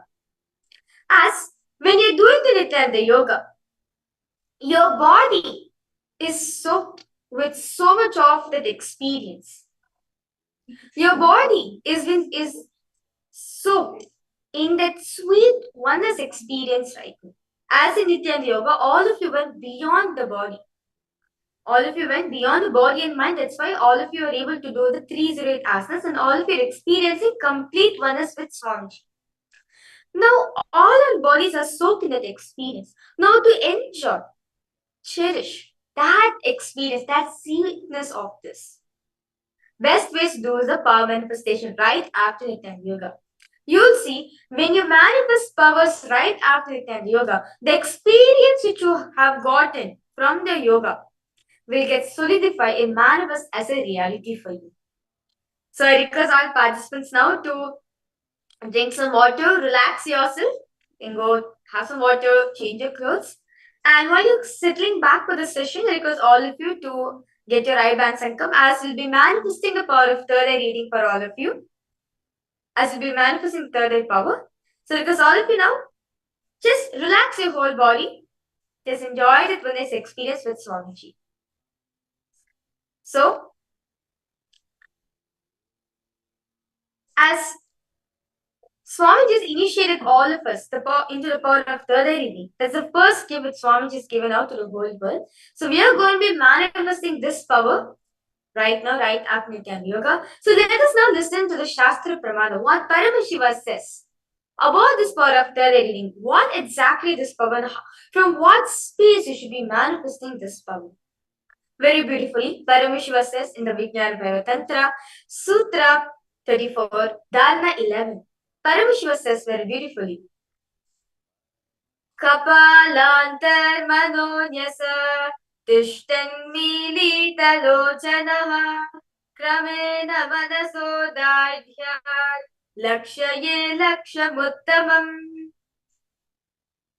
Paramashiva says very beautifully that by fixing the mind on the inner space within the crown center and sitting stably without any movement, having the eyes closed in succession, by that stability of the mind and inner space, through the power of the third eye, one directly sees the ultimate goal Lakshya by having the vision beyond the sight that reveals any object or place, attaining the space of oneness with the source Paramashiva. Basically, Paramash was saying that when you concentrate on the inner space, when you concentrate on the oneness experience, which all of us just did in Nityananda Yoga, when you concentrate on the inner science while doing the Nityananda Yoga, you will bring stability, calmness, awareness within your system. At the moment of time, you're experiencing intense oneness with the source, with Paramashiva, with Swamiji. And in that experience, you manifest the power that reveals any object or place. It can be anything. Through the power of third eye, you'll be able to see it and experience it in yourself. The next is the Apta Pramana.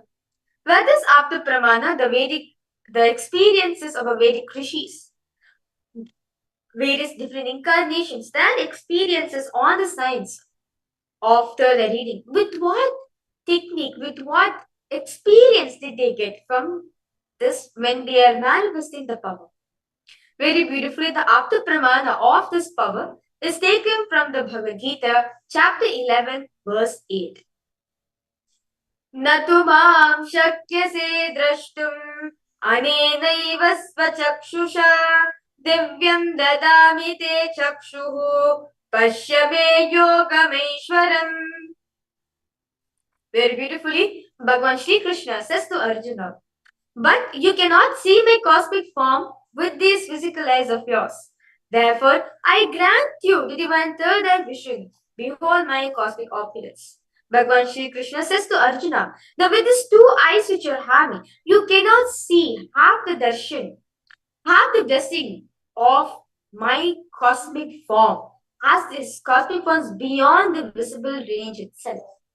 Therefore, I initiate you into the power of third eye. I initiate you, Divyam Dadamite Chakshuhu. I initiate you in the power of third eye, which is beyond the electromagnetic spectrum, which is beyond the visible range, so that you can see and behold my cosmic form. The 11th chapter of the Bhagavad Gita contains the detailed description of Bhagavan Shri Krishna's cosmic form as Arjuna sees him through his third eye. The next is the Atma Pramana. Swamiji's own experience when Swamiji was manifesting this power of third eye reading. Swamiji says very beautifully in his own words that the experience was able to see everything around me, above me, the whole 360-degree vision. I realized not to is able to see, I was able to feel, experience all of that as me. Swamiji says very beautifully. I felt the skin of the stone on which I was sitting and the skin of this body. Both carried me equally, in both I exist equally. The setting sun, rising moon, the Arunachala hill, the temple tower, everything around him, Swamiji was able to experience as it was so alive. The idea was something inside of him and outside of him broke as he felt oneness, as he felt himself in everything. First, the Swamiji is able to see everything around him. Then immediately, Swami is able to experience himself, the oneness experience. So with this beautiful understand we get from the Pramanas and also from Swamiji's experience, let us now enter into the power manifestation. And I request all participants now to tie your eyes with the Ivan.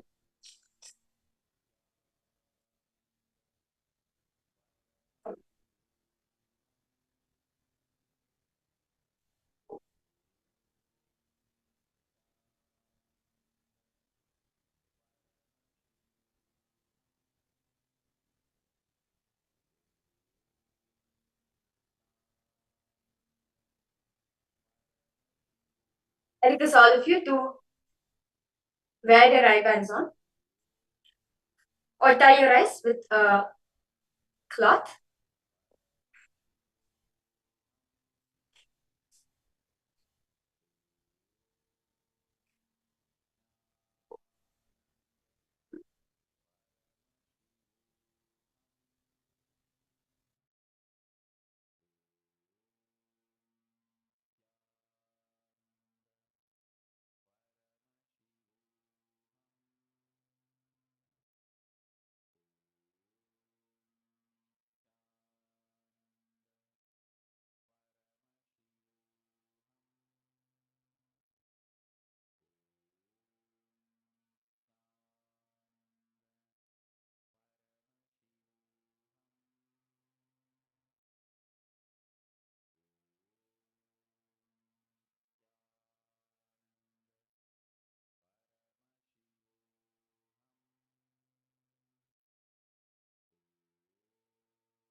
Now, I request all participants based in Evaldas for Chandrasekhar Priya or Shaimay Moose. Now, visualize Swamiji in your inner space. In whatever form you connect with Swamiji, visualize that form.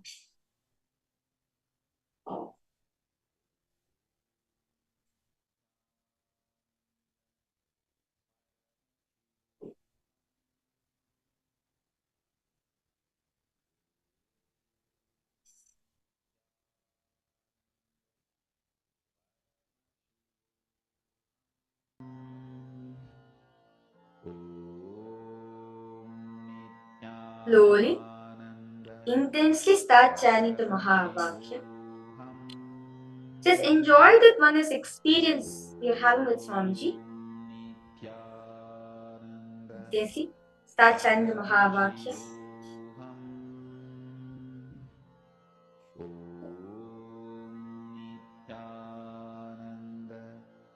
Paramashivoham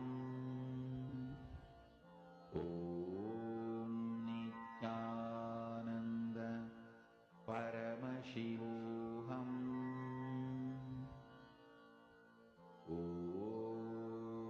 Nityananda Paramashivoham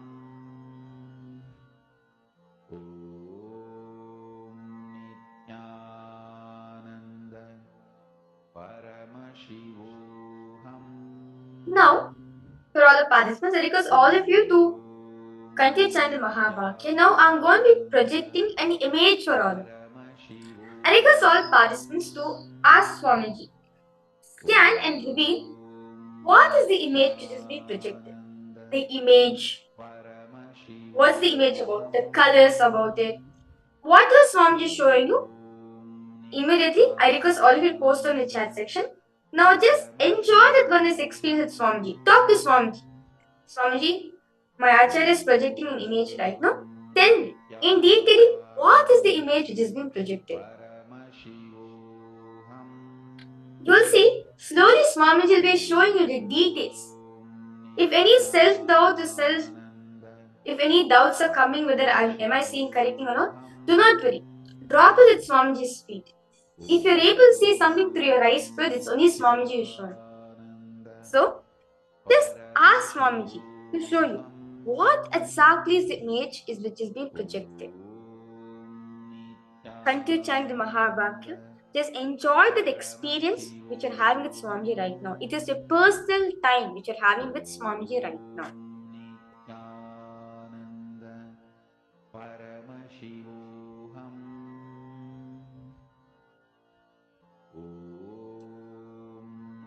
Nityananda Paramashivoham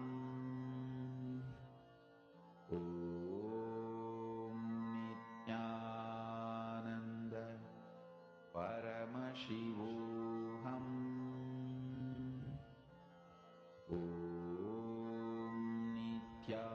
Nityananda Paramashivoham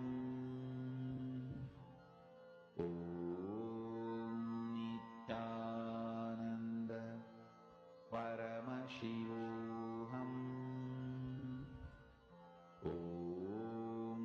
Nityananda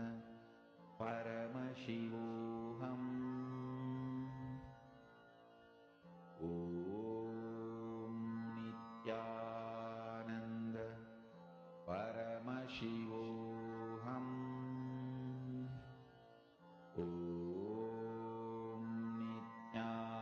Nityananda Paramashivoham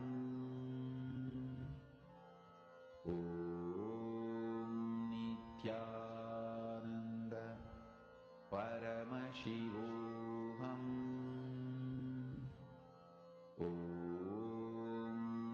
Nityananda Paramashivoham Nityananda Paramashivoham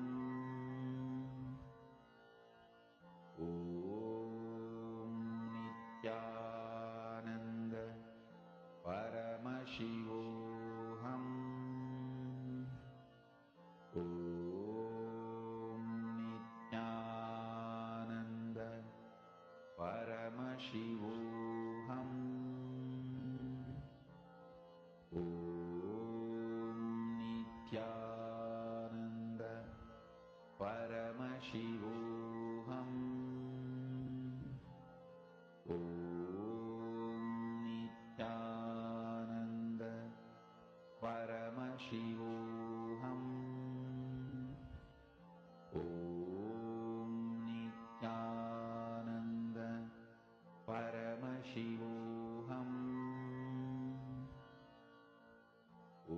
Yes. And I request all participants now to slowly open your eyes. And request all of you to post whatever Swamiji is showing. Yes. Makala Hantrikananda, I see newly joined for a program. Nityananda Makala Hantrika. Yes. Ma Chandrasekhar Priya, Ma Basti Neval Das, Makala Hantrika. Request all of you to post whatever Swamiji is showing. Exactly how Swamiji is showing. Post it in the chat section.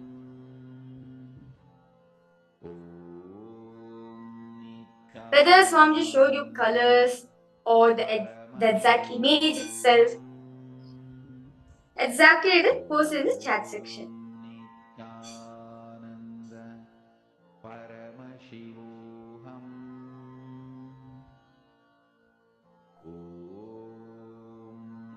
Nityananda Ma Judy Silla, Ma Mahasadashiv Priya, because all participants post what was Swamiji showing. Nityananda Paramashivoham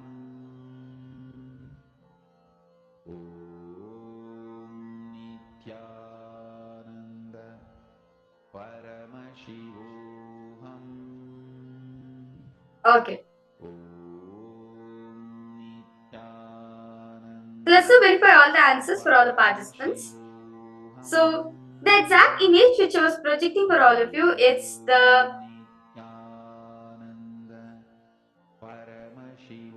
Damaru picture.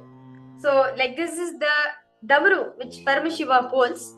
So, this is the exact image which I was projecting for all of you. So, for all the participants, if you have seen something like a drum hitting or Paramashiva, or you have seen Paramashiva, yes, you have manifested. Or if you have seen colors such as white or brown color also, you have manifested. So, because all participants now, let's manifest one more round of this beautiful power. So, request all of you now to close your eyes with the eye band.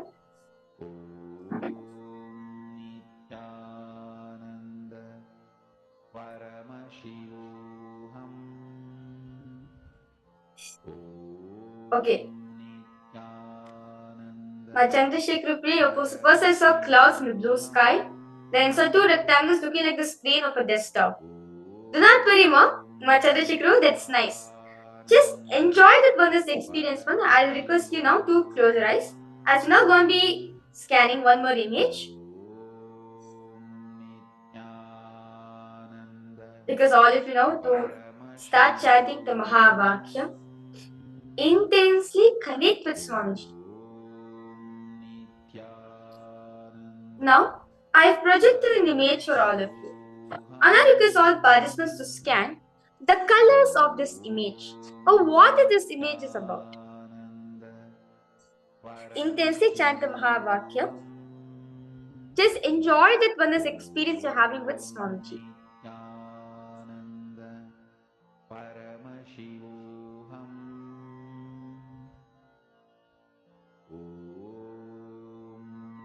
Nityananda Paramashivoham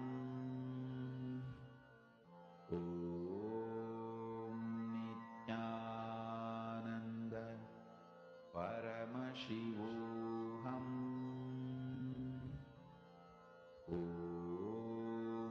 Nityananda Paramashivoham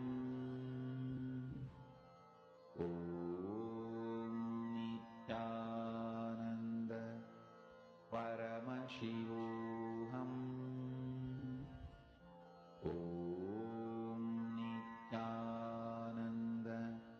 Paramashivoham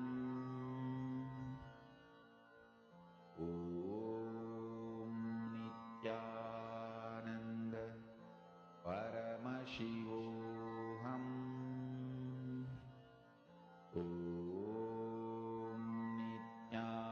Nityananda Paramashivoham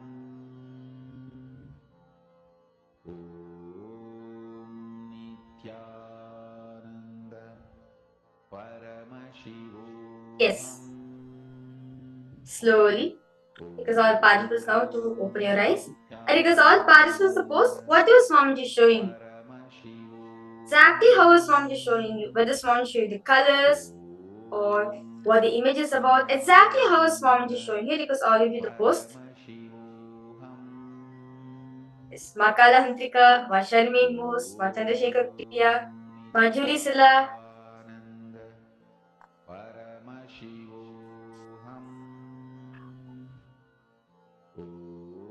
How is Swamiji showing it because all of you to post?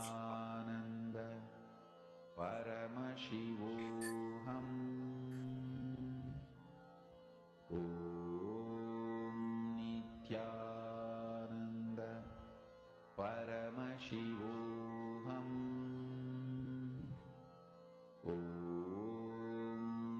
Nityananda Paramashivoham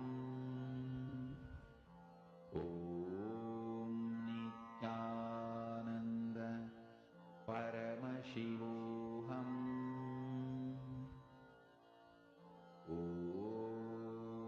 Nityananda Paramashivoham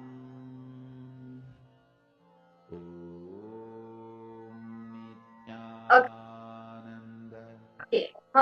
Chandrasekhar Priya posted, no color scheme, ma. Only see Swamiji and the photo next to you and a dog. Okay. That's wonderful, ma. No problem. So, let's verify the answers for all the participants. So, the exact image which I was projecting for all of you, it's a picture of Om. So, you can see over here, there's nice intricate designs around the Om. The Om is in the middle. It's highlighted in gold. And around it, there's some black designs. So, this is the exact image which I was holding for all of you. So, because all participants, let's now manifest one more last run of this power manifestation. Do not very much Chandrasekhar Priya. You're not able to see color, but you only see Swamiji and the photo next to you and a dog. Do not very much, that's fine. That's nice. See, ma, just celebrate that experience. Just celebrate that what you're able to see. Just celebrate that you're able to see through your third eye. So that is just a great thing, ma. So now because all participants now to slowly close your eyes.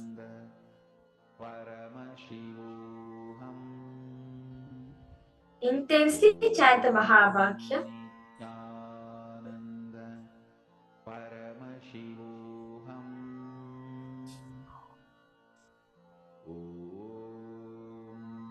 Nityananda Paramashivoham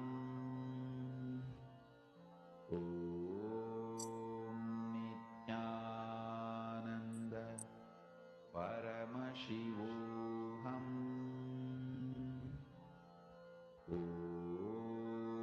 Nityananda Paramashivoham. So now I have projected an image for all of you. And I request all participants to post what is Swamiji showing to you. The colors of this image, or what is this image is about. Just go on talking to Swamiji, enjoy that one as experience. If any self-doubt is coming, just drop it at Swamiji's feet. You just enjoy the experience you're having at Swamiji and continue chant the Mahavakya.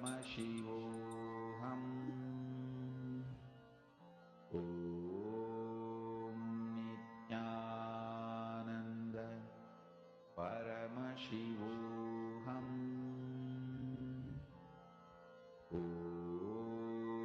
Nityananda Paramashivoham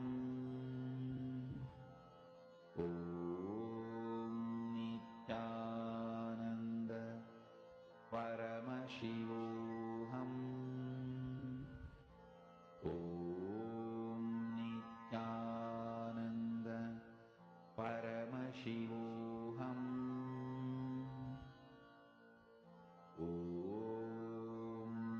Nityananda Paramashivoham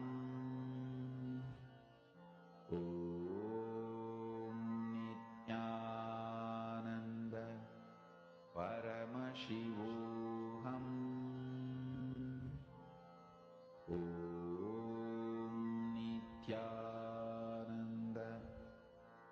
Paramashivoham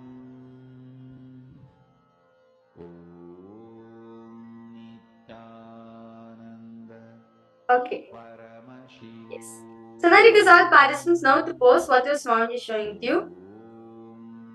Nityananda Paramashivoham Ma Chandrasekhar Priya, Ma Mahasadashiva Priya, Ma Sharmain Moos, Ma Baisdini Valdas.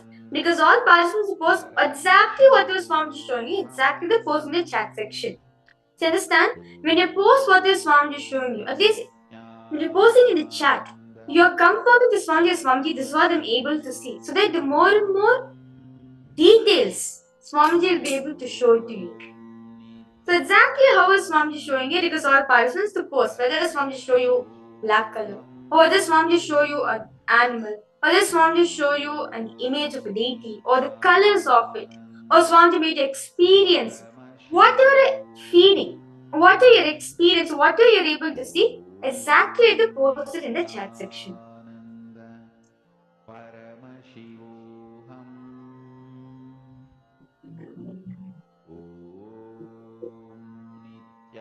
Okay. My Chandrasekhar Priya posted, I see blue color and a small spot of it. Not sure if it is bluish green. Okay. Anything else, what did you see? Whether like what the image is about. Anything else did you see? What was Swamiji showing you? Anything else that Swamiji show you? Nityananda Paramashivoham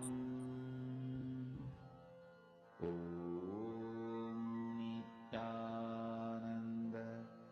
Okay, Rebel see a semicircular is something like a whip. Okay. No problem, ma.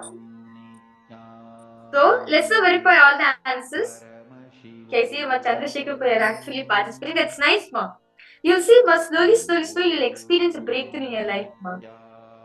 So now, for all the participants, the exact image which was holding for all of you, it's a flower of an hibiscus. So you can see over here, it's a flower, it's a red color flower.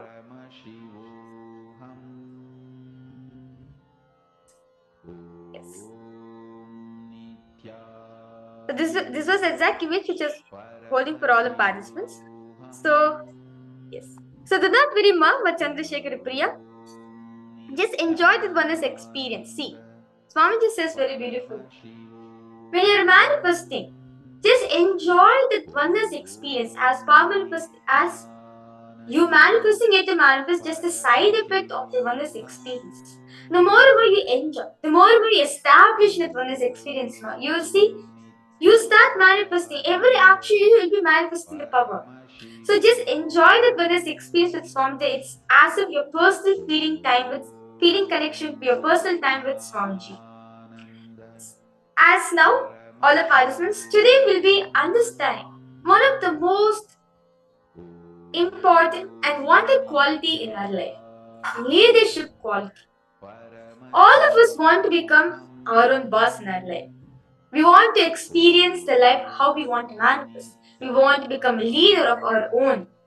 But Swamiji says very beautifully, leadership is not a status, it is a state. Leadership is not about, oh, I'm having this much amount of status. No. But leadership is about having the state of a leader. No matter whatever happens, I'm going to be a leader. I'm going to be responsible. Feeling, having the power of responsibility, feeling that everything is a part of me, feeling that I'm the source of it. That's the fundamental state of a leader. As today, we'll be experiencing Paramashiva, Swamiji as a form of Bhagavan Tripurantikar Murti, who symbolizes the ultimate leader, who symbolizes the leadership quality, how a leader should be in our life. So as today, all the participants, all of you will be getting to learn about this beautiful truth of leadership consciousness, and not just like all the participants, all of you also going to be awakening that leadership consciousness through all of you.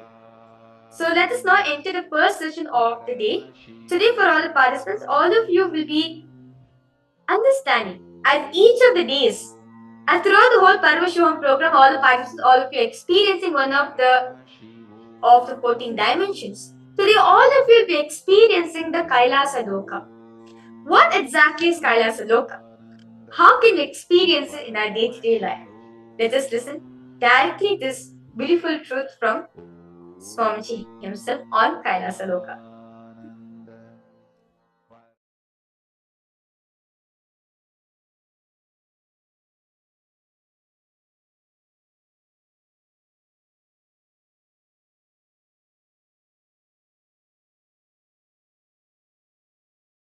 Sanatana Hindu Dharma reveals about this cosmos. It has vertical time zones, higher worlds, Bhuva, Suva, Tapa, Maha, Jana, Brahma, Vaikunta, Kailasa, the higher worlds and the lower worlds, Atala, Vitala, Sutala, Talatala, Mahatala, Bhatala. I'll project a simple description diagram of these lokas. Understand? Sanatana Hindu Dharma, the Hinduism, reveals about the cosmos, the higher planes, vertical time zones, and the lower planes, both. Just physical mutation and mental mutation happens in the lower planes of the universe. But conscious mutation, superconscious mutation happens in the higher planes of the universe, vertical time zones of the universe. Here I am projecting a simple description diagram of the vertical time zone. So understand, this is the rough description of cosmos revealed by Hinduism. The vertical time zones, Suvarloka, Maharloka, Janaloka, Tapaloka, Brahmaloka, is where conscious and superconscious mutations happen. The lower worlds, Atala, Vitala, Sutala, Talatala, Mahatala, Bhatala, Rasatala, in these worlds, just physical and mental mutations happen. So understand, this Brahmanda, cosmos, is focused on giving superconscious mutation to all beings and ultimate oneness, Paramadvaita Anubhuti.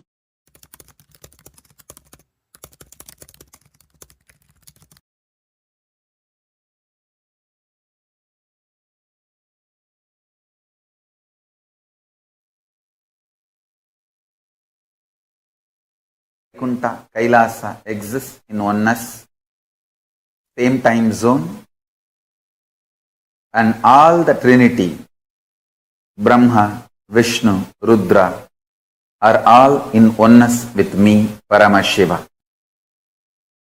I'll describe precisely how the Kailasa is.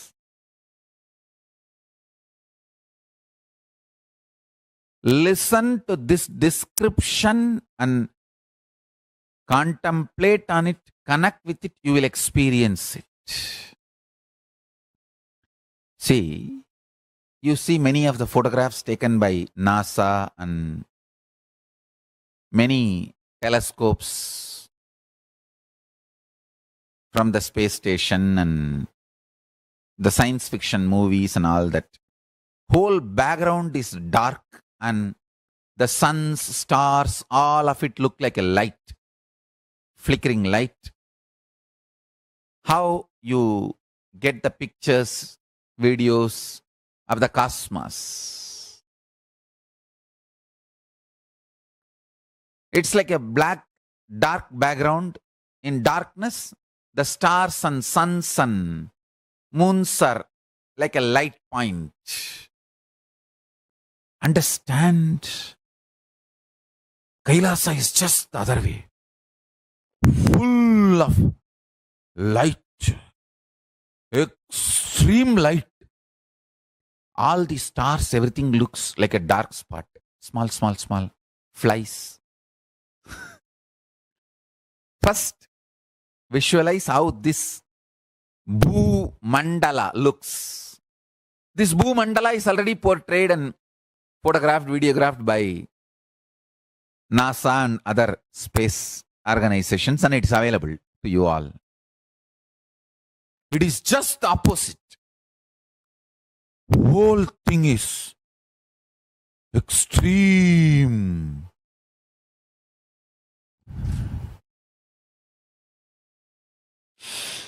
Extreme light. Understand? Even if you try to visualize this, your third eye will open. It will start just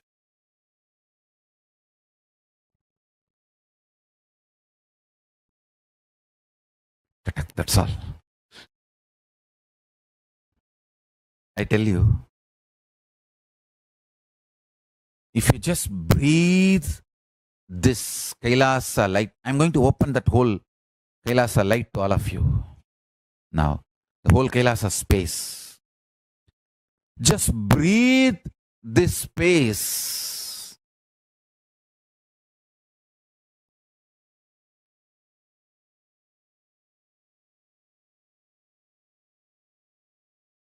First, the Parama is the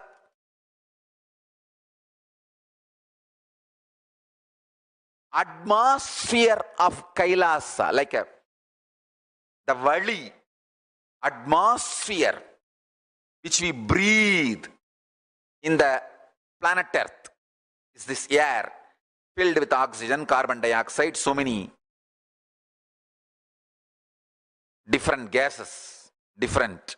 The prana, samana, vyana, udana, samana in Ayurvedic tradition and the yogic tradition and the modern day science, oxygen, nitrogen, carbon dioxide, whatever you claim. This Vali Mandala, the atmosphere, how the Earth's atmosphere is filled with various gases. Same way, the atmosphere of Kailasa is Parama state.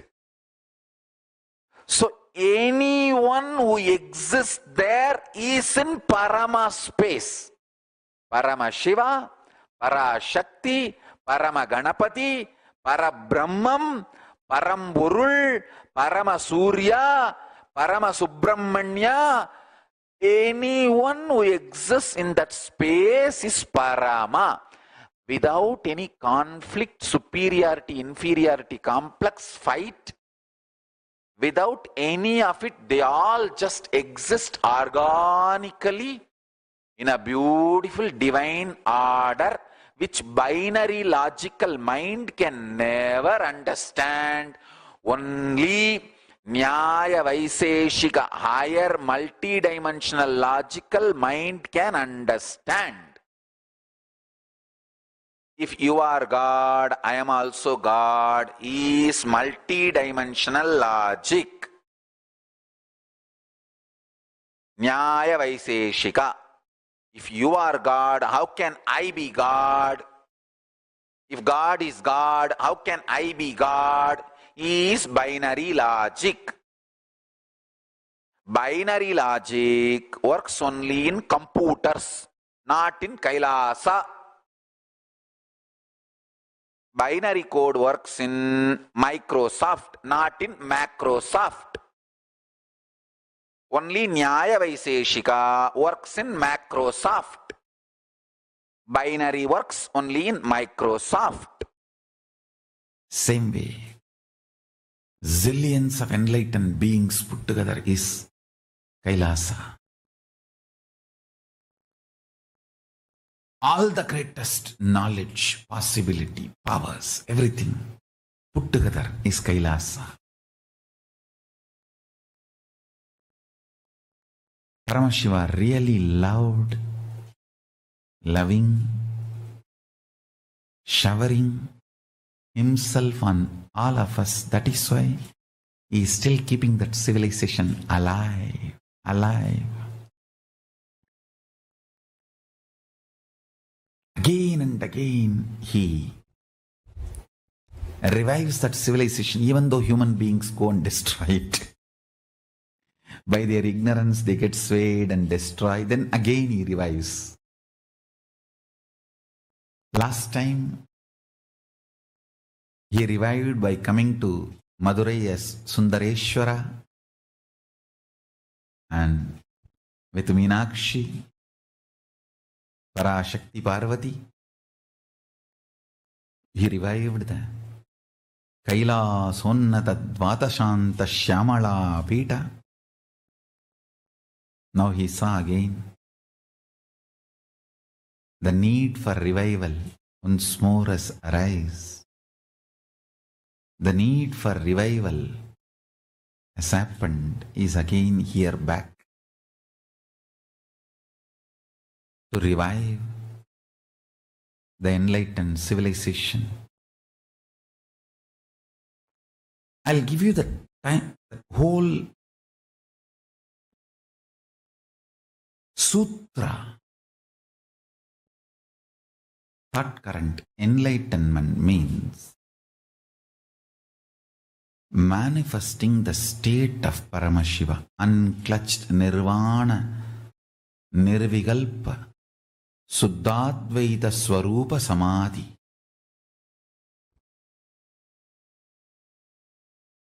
It is not thoughtless state, it is patternless state. Thoughts are different, patterns are different.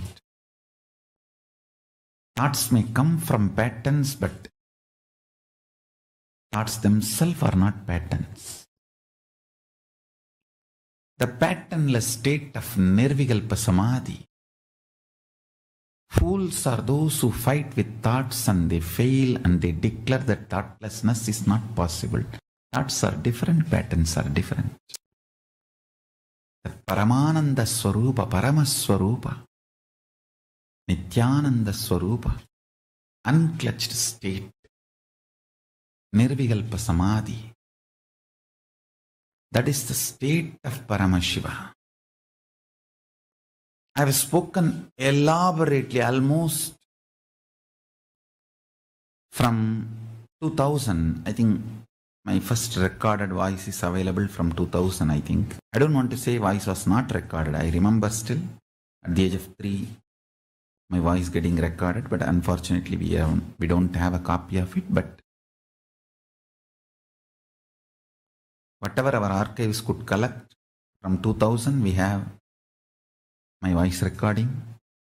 From 2000 to 2009, 9 years, I was speaking only on this subject because fundamentally people need to experience the state of Paramashiva, like through Kalpataru, Ananda Spurana, Nityananda Spurana, Bhava Spurana, Bhakti Spurana, Yoga Spurana, Jnana Spurana, Shakti Spurana, Atma Spurana, Aham Spurana. Almost all the Spurana courses and programs. Around 21 Spurana courses I have done. Shakti Spurana, all of them, including Ila's initiation, all of them. Ila's initiation is fundamentally initiating you into the Nirvikalpa Samadhi, unclutched space. Almost 9 years I spent initiating millions of people.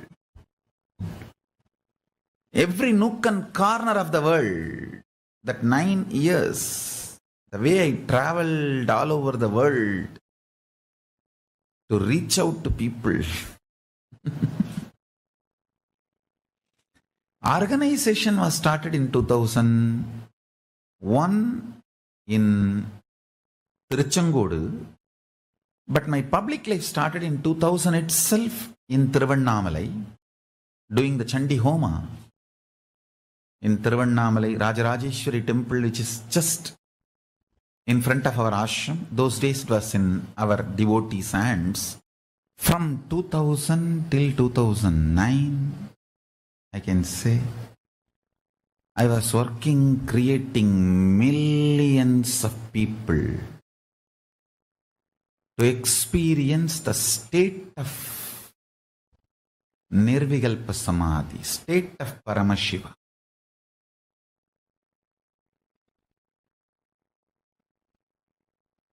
Giving assurance, support, initiation, ultimately experience itself. Using multiple methods, techniques, writing books, almost 24/7. Literally like Shiva Bhuta, I worked.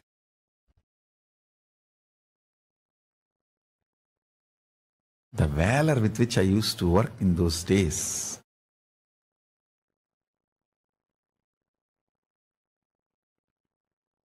In one statement, if I had to describe how I was in those days, Tondaravu pannalanna Sivaniru, panna Sivanayiru.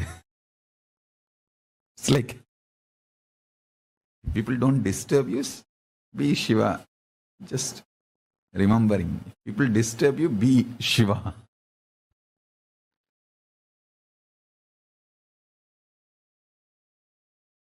Just experience Kailasa because it is too beautiful. And one of the important point is Kailasa does not have a gate. It neither has a gate nor has a door. It is an open, free entry for all. There is no qualification, predetermined condition for Kailasa. Only in Indraloka, Brahmaloka, Vaikunta and all the qualifications, only Devatas can enter. Like that, many qualifications. But in Kailasa, Bhuta, Preta, Pichacha, all kinds of people are allowed, free. Some Bhutas make even Paramashiva run around. He is such a Bolenatha, he opens himself for all, and this bloody Bhasmasura goes and takes the boon that on whosoever head I put my hand, and they should be burnt to ashes. How can Shiva be burnt to ashes? But this fellow tries to play game with Shiva. Using the same boon he got from Shiva, Paramashiva plays the game just to prove that his boons are real. Just for that, he also runs around and tries to show the drama. Not that he has to save himself from Bhasmasura.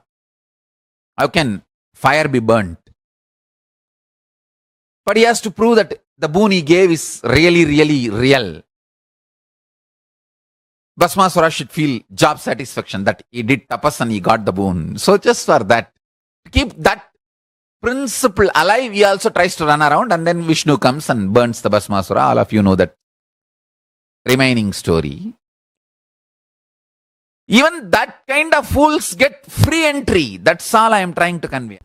Sometimes people ask me, what's the difference between various states of consciousness and various planes of the universe? Understand? If you go to dream state and come back, what you see in the dream state, what others see in their dream state will not be same. Both of you may be sleeping in the same room. But when you go to dream, the world will be different. When he goes to dream, the world will be different. But conscious planes, the multi-dimension planes of the universe means like a Tapoloka, Satyaloka, Kailasa. If he gets into Kailasa and you get into Kailasa and come back, description will be same. The scene will be same. Listen carefully. The various states of consciousness is more like the subjective truths. Planes of the universe means subjective truth becoming reality in the universal plane. Understand? How now all of you experience the same in this Jakrat plane. This wall is same for all of you. This mic is same for all of you. The interpretations about the mic will be different. The knowledge about the wall will be different. Perception about the wall will be different, but wall is same. Understand? Truth is same. The facts you derive will be different.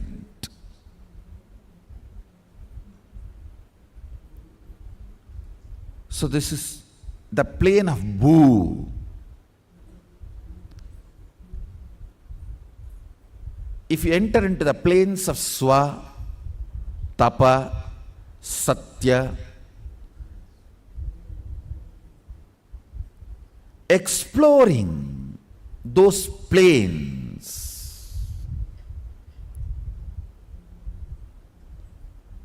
through the various states of consciousness, I should say, if we need to send a rocket to Mars, the fuel we need to fill is states of consciousness. If we need to reach Kailasa, we need to fill our being with Turyatita. The fuel is the states of consciousness. The place to reach the plane is those lokas. If you think in your life, grabbing, stealing from others is the best strategy for success, your identity in Patala gets strengthened.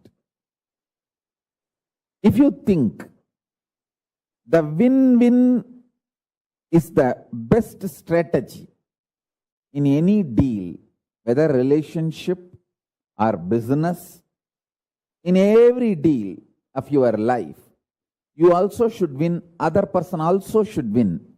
The win-win is the most successful, long-term, peaceful, right strategy. Then, your identity in Swargaloka gets strengthened. If you feel no, giving up, Sarva Parityaga, Tyaga is the best strategy for all the auspiciousness in the life. Tyaga is the best strategy. The greatest powerfulness in the life. Then your identity in Tapoloka gets strengthened. If you feel integrity is the best strategy. Your identity in Satyaloka gets strengthened. If you feel integrity to Guru and the God is the best strategy. As I say,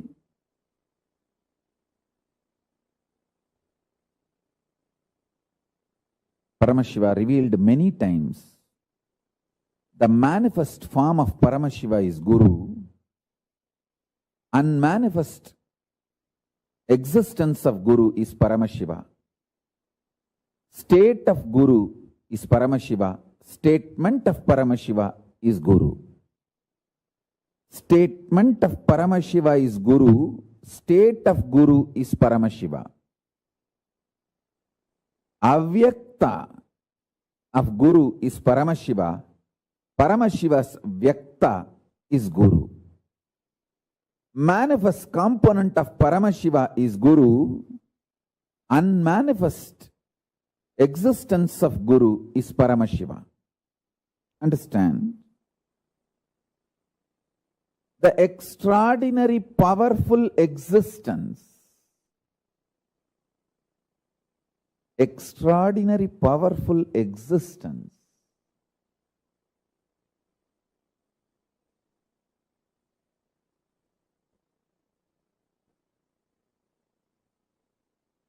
of Paramashiva in his avyakta, unmanifest, remains as Paramashiva. In his manifest, he becomes Guru. Some of the powerful cognitions I repeat, so it enters into your very core cognitions, your very being, your very core. That's the reason I repeat some of the right conclusions, the conscious conclusions you need to arrive. So let me give you the deeper truths now.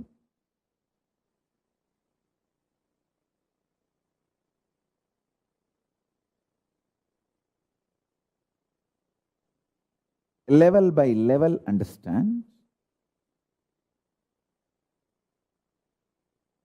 about your body.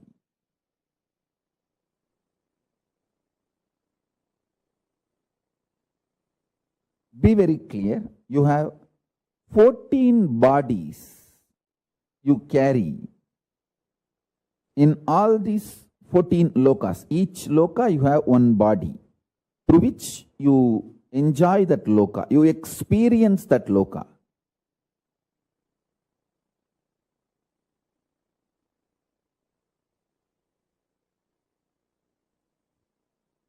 Actually, the body you carry is the base from which you enjoy that loka.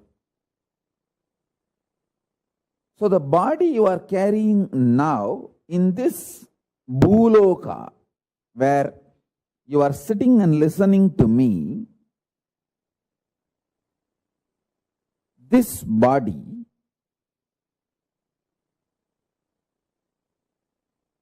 has only one relevance to the body you are carrying in Kailasa or the body you are carrying in Batala, the lowest and highest.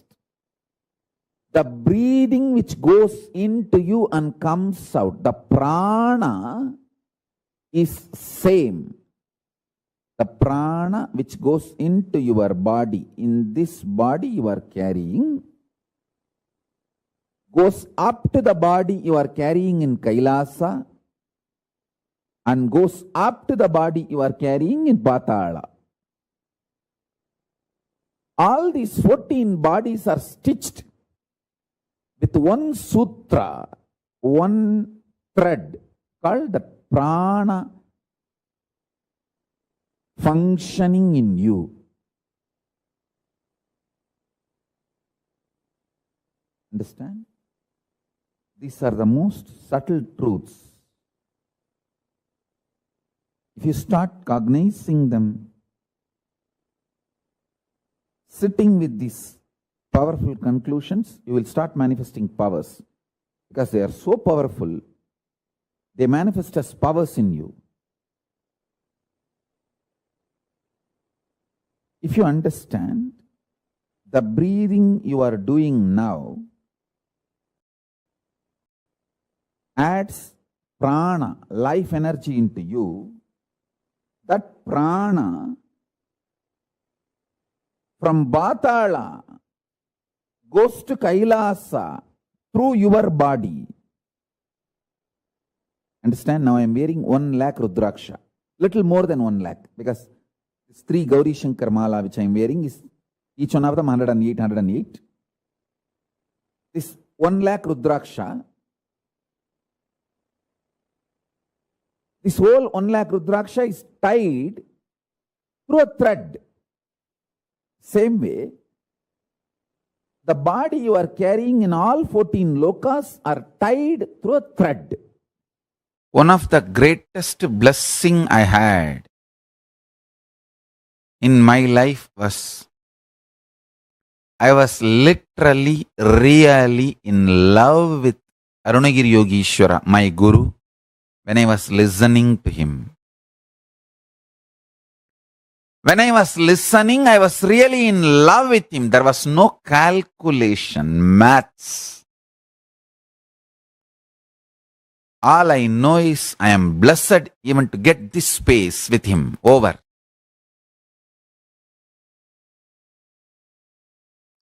And if my guru has said, after the end of this satsang, your life is going to end, everything is over, even then I would have decided to be with him. I would have said, that is absolutely okay for me. Take the life, let me be here with you. I was ready to pay my life to have that one sitting with him. I was very clear. My life is too small to pay for his presence. I was absolutely clear. If he demands my life, I will, without even having second thought or any maths, I'll just give him. Because I know the logic with which he was functioning is worthy of paying millions of lives. Understand?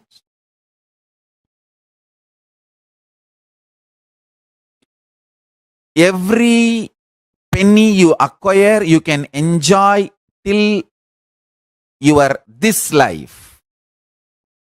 Every powerful cognition you acquire, you can enjoy as long as you exist. Accumulation of powerful cognitions is the most important life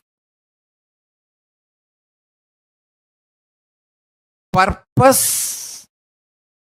That is the most important life goal. That is the greatest life wealth. Understand?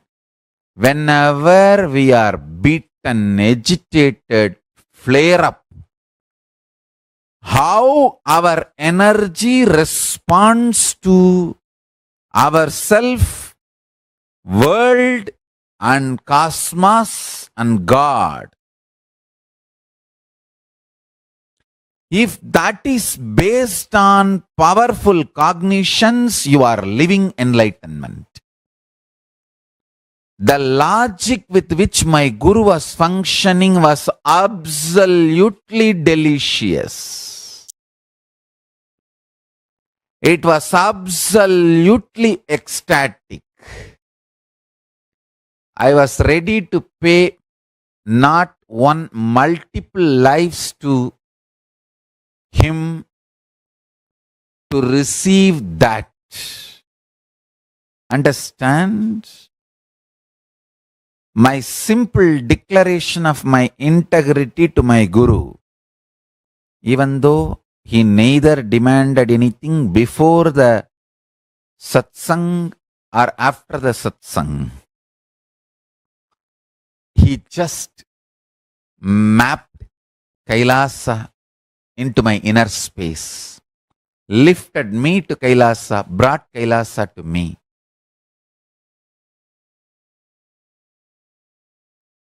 I literally do that to all of you now. I lift you all to Kailasa and bring Kailasa to you. Listen. Listen intensely.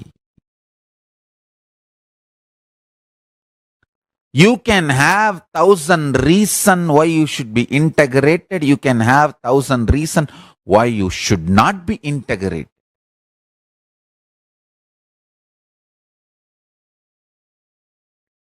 If you decide for integrity, you can lift yourself to Kailasa and bring Kailasa to you. It is all about your simple decision. That's all. Nothing else. Decision. Simple decision. When you make simple declaration of integrity, the spiritual umbilical cord connection between you and Paramashiva is immediately connected. Like an electric shock, the Kailash energy enters into you.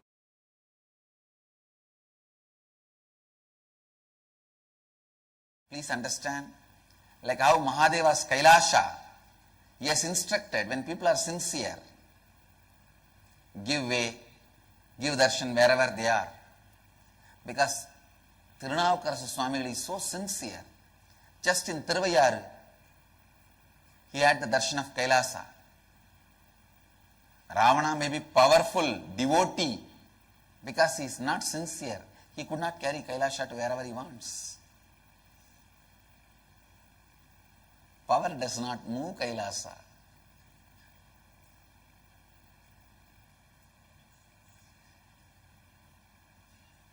Many people try to take me through power to wherever they want, but I neither moved nor went. It can't move. But for many people, wherever they are, I went and gave them darshan.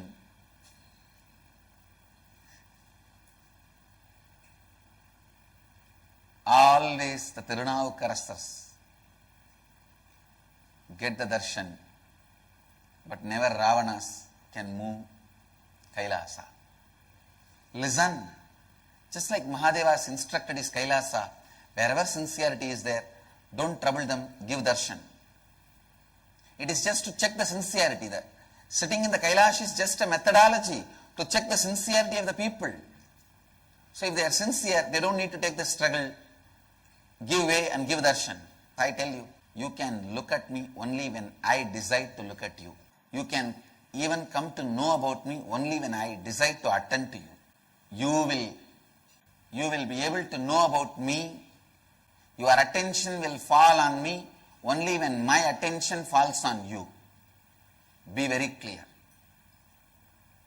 It's law of life. Your attention will fall on me only when I decide to put my attention on you. So just create a sincere intention. You will see automatically all the obstacles are removed. Great saint from Tamil Nadu, he sings Avanarulale Avandal Vanangi. Only by his grace you can even bow down to him. Only with my participation you can even come and participate in your inner awakening.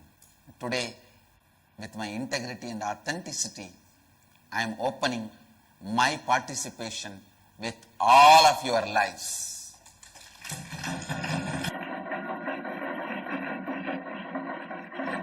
With integrity, authenticity, responsibility, I commit with you all. Make the sincere intention, I'll make it into reality.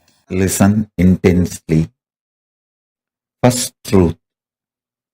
Tell Paramashiva, I know you are real. Second truth.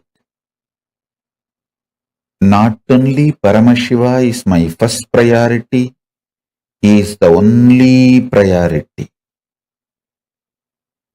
Third truth. Let my independent intelligence, consciousness, my will to feel good, bad, right, wrong, my individual soul exists only as extension of Paramashiva. Let me think what Paramashiva wants. Let me will what he likes. Let me live as his extension. Whatever is good as per Paramashiva, let that be good in me. Whatever is right as per Paramashiva, let that be right in me. Whatever is powers as per Paramashiva, let that be with me. Whatever is right as per Paramashiva, let that manifest in me. Om, Om, Om. Paramashiva is not just my first priority, he is my only priority. The Lord of all these multiverses, the ultimate of this universe, cosmos.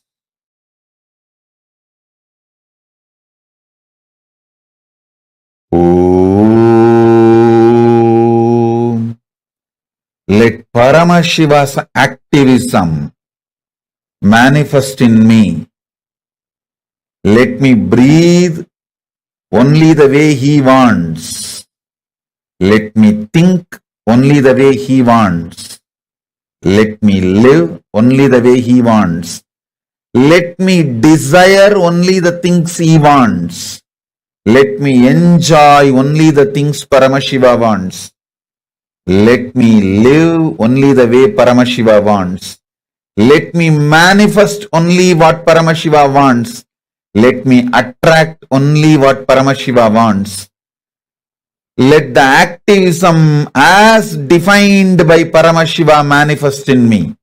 Let intelligence as Paramashiva wants happen in me. Let wealth as Paramashiva defined happen in me. Let life as Paramashiva defined happen in me. Let health as per Paramashiva happen in me. Let breathing happen as per Paramashiva in me. Paramashiva is the only priority. Let Paramashiva be the only priority. Oh, let the inhaling happen as Paramashiva inhales. Let exhaling happens as Paramashiva exhales. Let my heart beat as Paramashiva's heart beats. Let my stomach digest as Paramashiva digests. Let my brain flow, visualize as Paramashiva visualizes. Let my will cognize as Paramashiva cognizes. Let my existence manifest as Paramashiva manifests. Let Paramashiva's existence be my existence. Let Paramashiva's intelligence be my intelligence. Let Paramashiva's energy be my energy. Let Paramashiva's inner space be my inner space. Let Paramashiva's life be my life.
परमसुखदं केवलं ज्ञानमूर्तिं द्वन्द्वातीतं गगनसदृशं तत्त्वमस्यादिलक्ष्यम् एकं नित्यं विमलमचलं सर्वदी साक्षिभूतं भावातीतं त्रिगुणरहितं सद्गुरुं तं Namami. Nityanandam. We all just listened to a very beautiful revelation from Swamiji on Kailasa Loka. Today, we are going to be experiencing the powerful dimension of leadership consciousness manifesting through all of us. What is Kailasa Loka? Swamiji explained to us how our identities are actually established in 14 lokas and how, by the type of thought currents, thought patterns, powerful cognitions we cherish, we get to actually really enter into each of these lokas. Now, today, the whole workshop that we are going to be doing today, a lot of internalizing exercises, everything is going to be based on this one thing, which is awakening the true leadership consciousness inside of us and how to be your own boss. And today we have a very, very special initiation process. Today we are going to be understanding, or I should say, having a live darshan, like a complete 3D live view of Mahakailasa, literally as Mahaganapati, Subramanya, Devi, Paramashiva, all of them exist in Mahakailasa. We are going to be having a darshan. Somebody is going to be conducting a very special process where we are going to be having the darshan of Mahakailasa as it is today. So today we are having a lot of beautiful initiations that are in line. So we request all the participants that are here today to attend the full sessions, because every aspect of today's program is going to train you to manifest the ultimate leadership consciousness inside of you. You're going to be learning and manifesting the ultimate leadership consciousness within you. So in the first session, we all understood about the space of how Kailasa exists, the Kailasa Loka, how exactly it exists. Now, I request all the participants to begin with posting your understanding. What did you understand? What is your powerful cognition from this? Can I request all the participants to please take a minute and post? See, the way how you can manifest this loka is holding the integrity to Guru. See, for us, Paramashiva has come down as our Guru. Swamiji himself has come down as our Guru. All you need to do is just hold on to integrity with Guru. Whenever you cherish any cognition inside of you, just be aware how much percentage of it is actually integrity to what Swamiji has told me. Just this one awareness can dynamically change the way how you cognize things, how you respond to things in your life, and how life responds back to you. How many of you are understanding this so far? Nityananda, Iqbal Bano, and all the other participants that are here.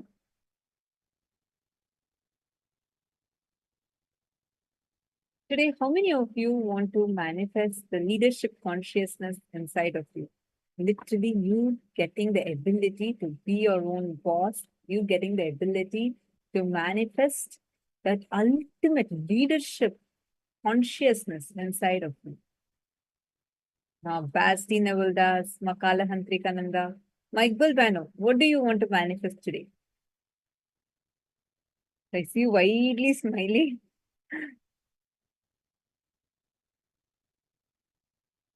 See, today, all of you just take a declaration inside of you as to what is the powerful way you want to manifest as a leader.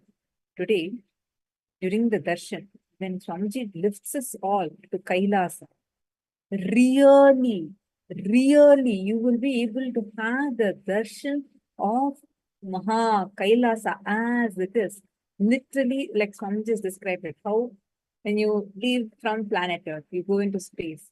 We see there is so much darkness, And within the darkness, the galaxies appears like galaxies and stars appear as twinkling, like you see stars twinkling. But in Kailasa, it is the other way around. In Kailasa, everything is so bright. It's extremely shiny, bright. The stars appear duller.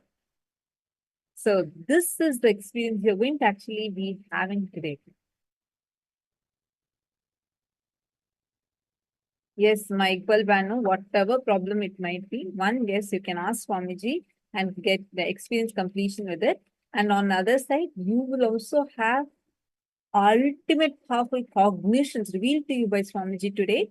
And the workshop Swamiji is designed today will directly help you to walk out of that problem. Okay, so now let us all enter into the power manifestation. So today, all of us are going to be manifesting some of the most, one of the most powerful, a very beautiful power. There's a very clear circuit that Swamiji has given for this power. Today, as all of us are being initiated, as we're all receiving the initiation into awakening our third eye, through which we'll be having the darshan of Mahakailasa. Today, we're going to be manifesting the power of being able to connect to a silicon object and being able to manifest the power to make the silicon object listen to you. First, I'll explain to you all the signs, okay? You see, silicon is the base material, the source material of silicon is earth. It's made of the earth element. So silicon, by its very nature, constitutes of something that the same element that our body is also made up of. Swamiji says, silicon listens to you 10 times more. So any command that you give to silicon, silicon has the ability to amplify it. When I say silicon, what do I mean? Any gadgets that you use, anything like phone, remote, tablet, laptop, anything that you use, the base material of it is actually silicon. So any silicon device that you have, you can make it listen to you just by you giving a command to it. Any command you give, silicon has the ability to receive your command, amplify it to the device. So let's say you say, you keep an object and you want that object to move on the device. It is possible. If you just connect to it and you just declare, it will manifest.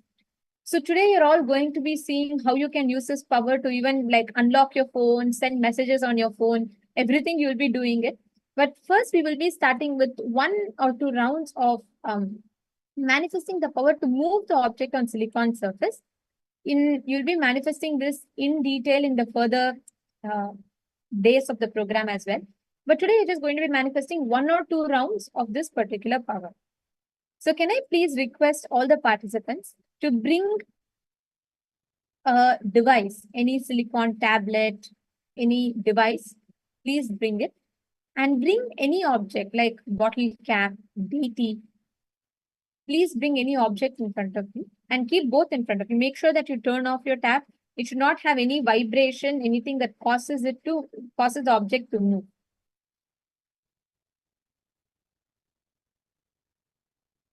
Yes. Can I request all of you to bring it and please keep it in front of the camera?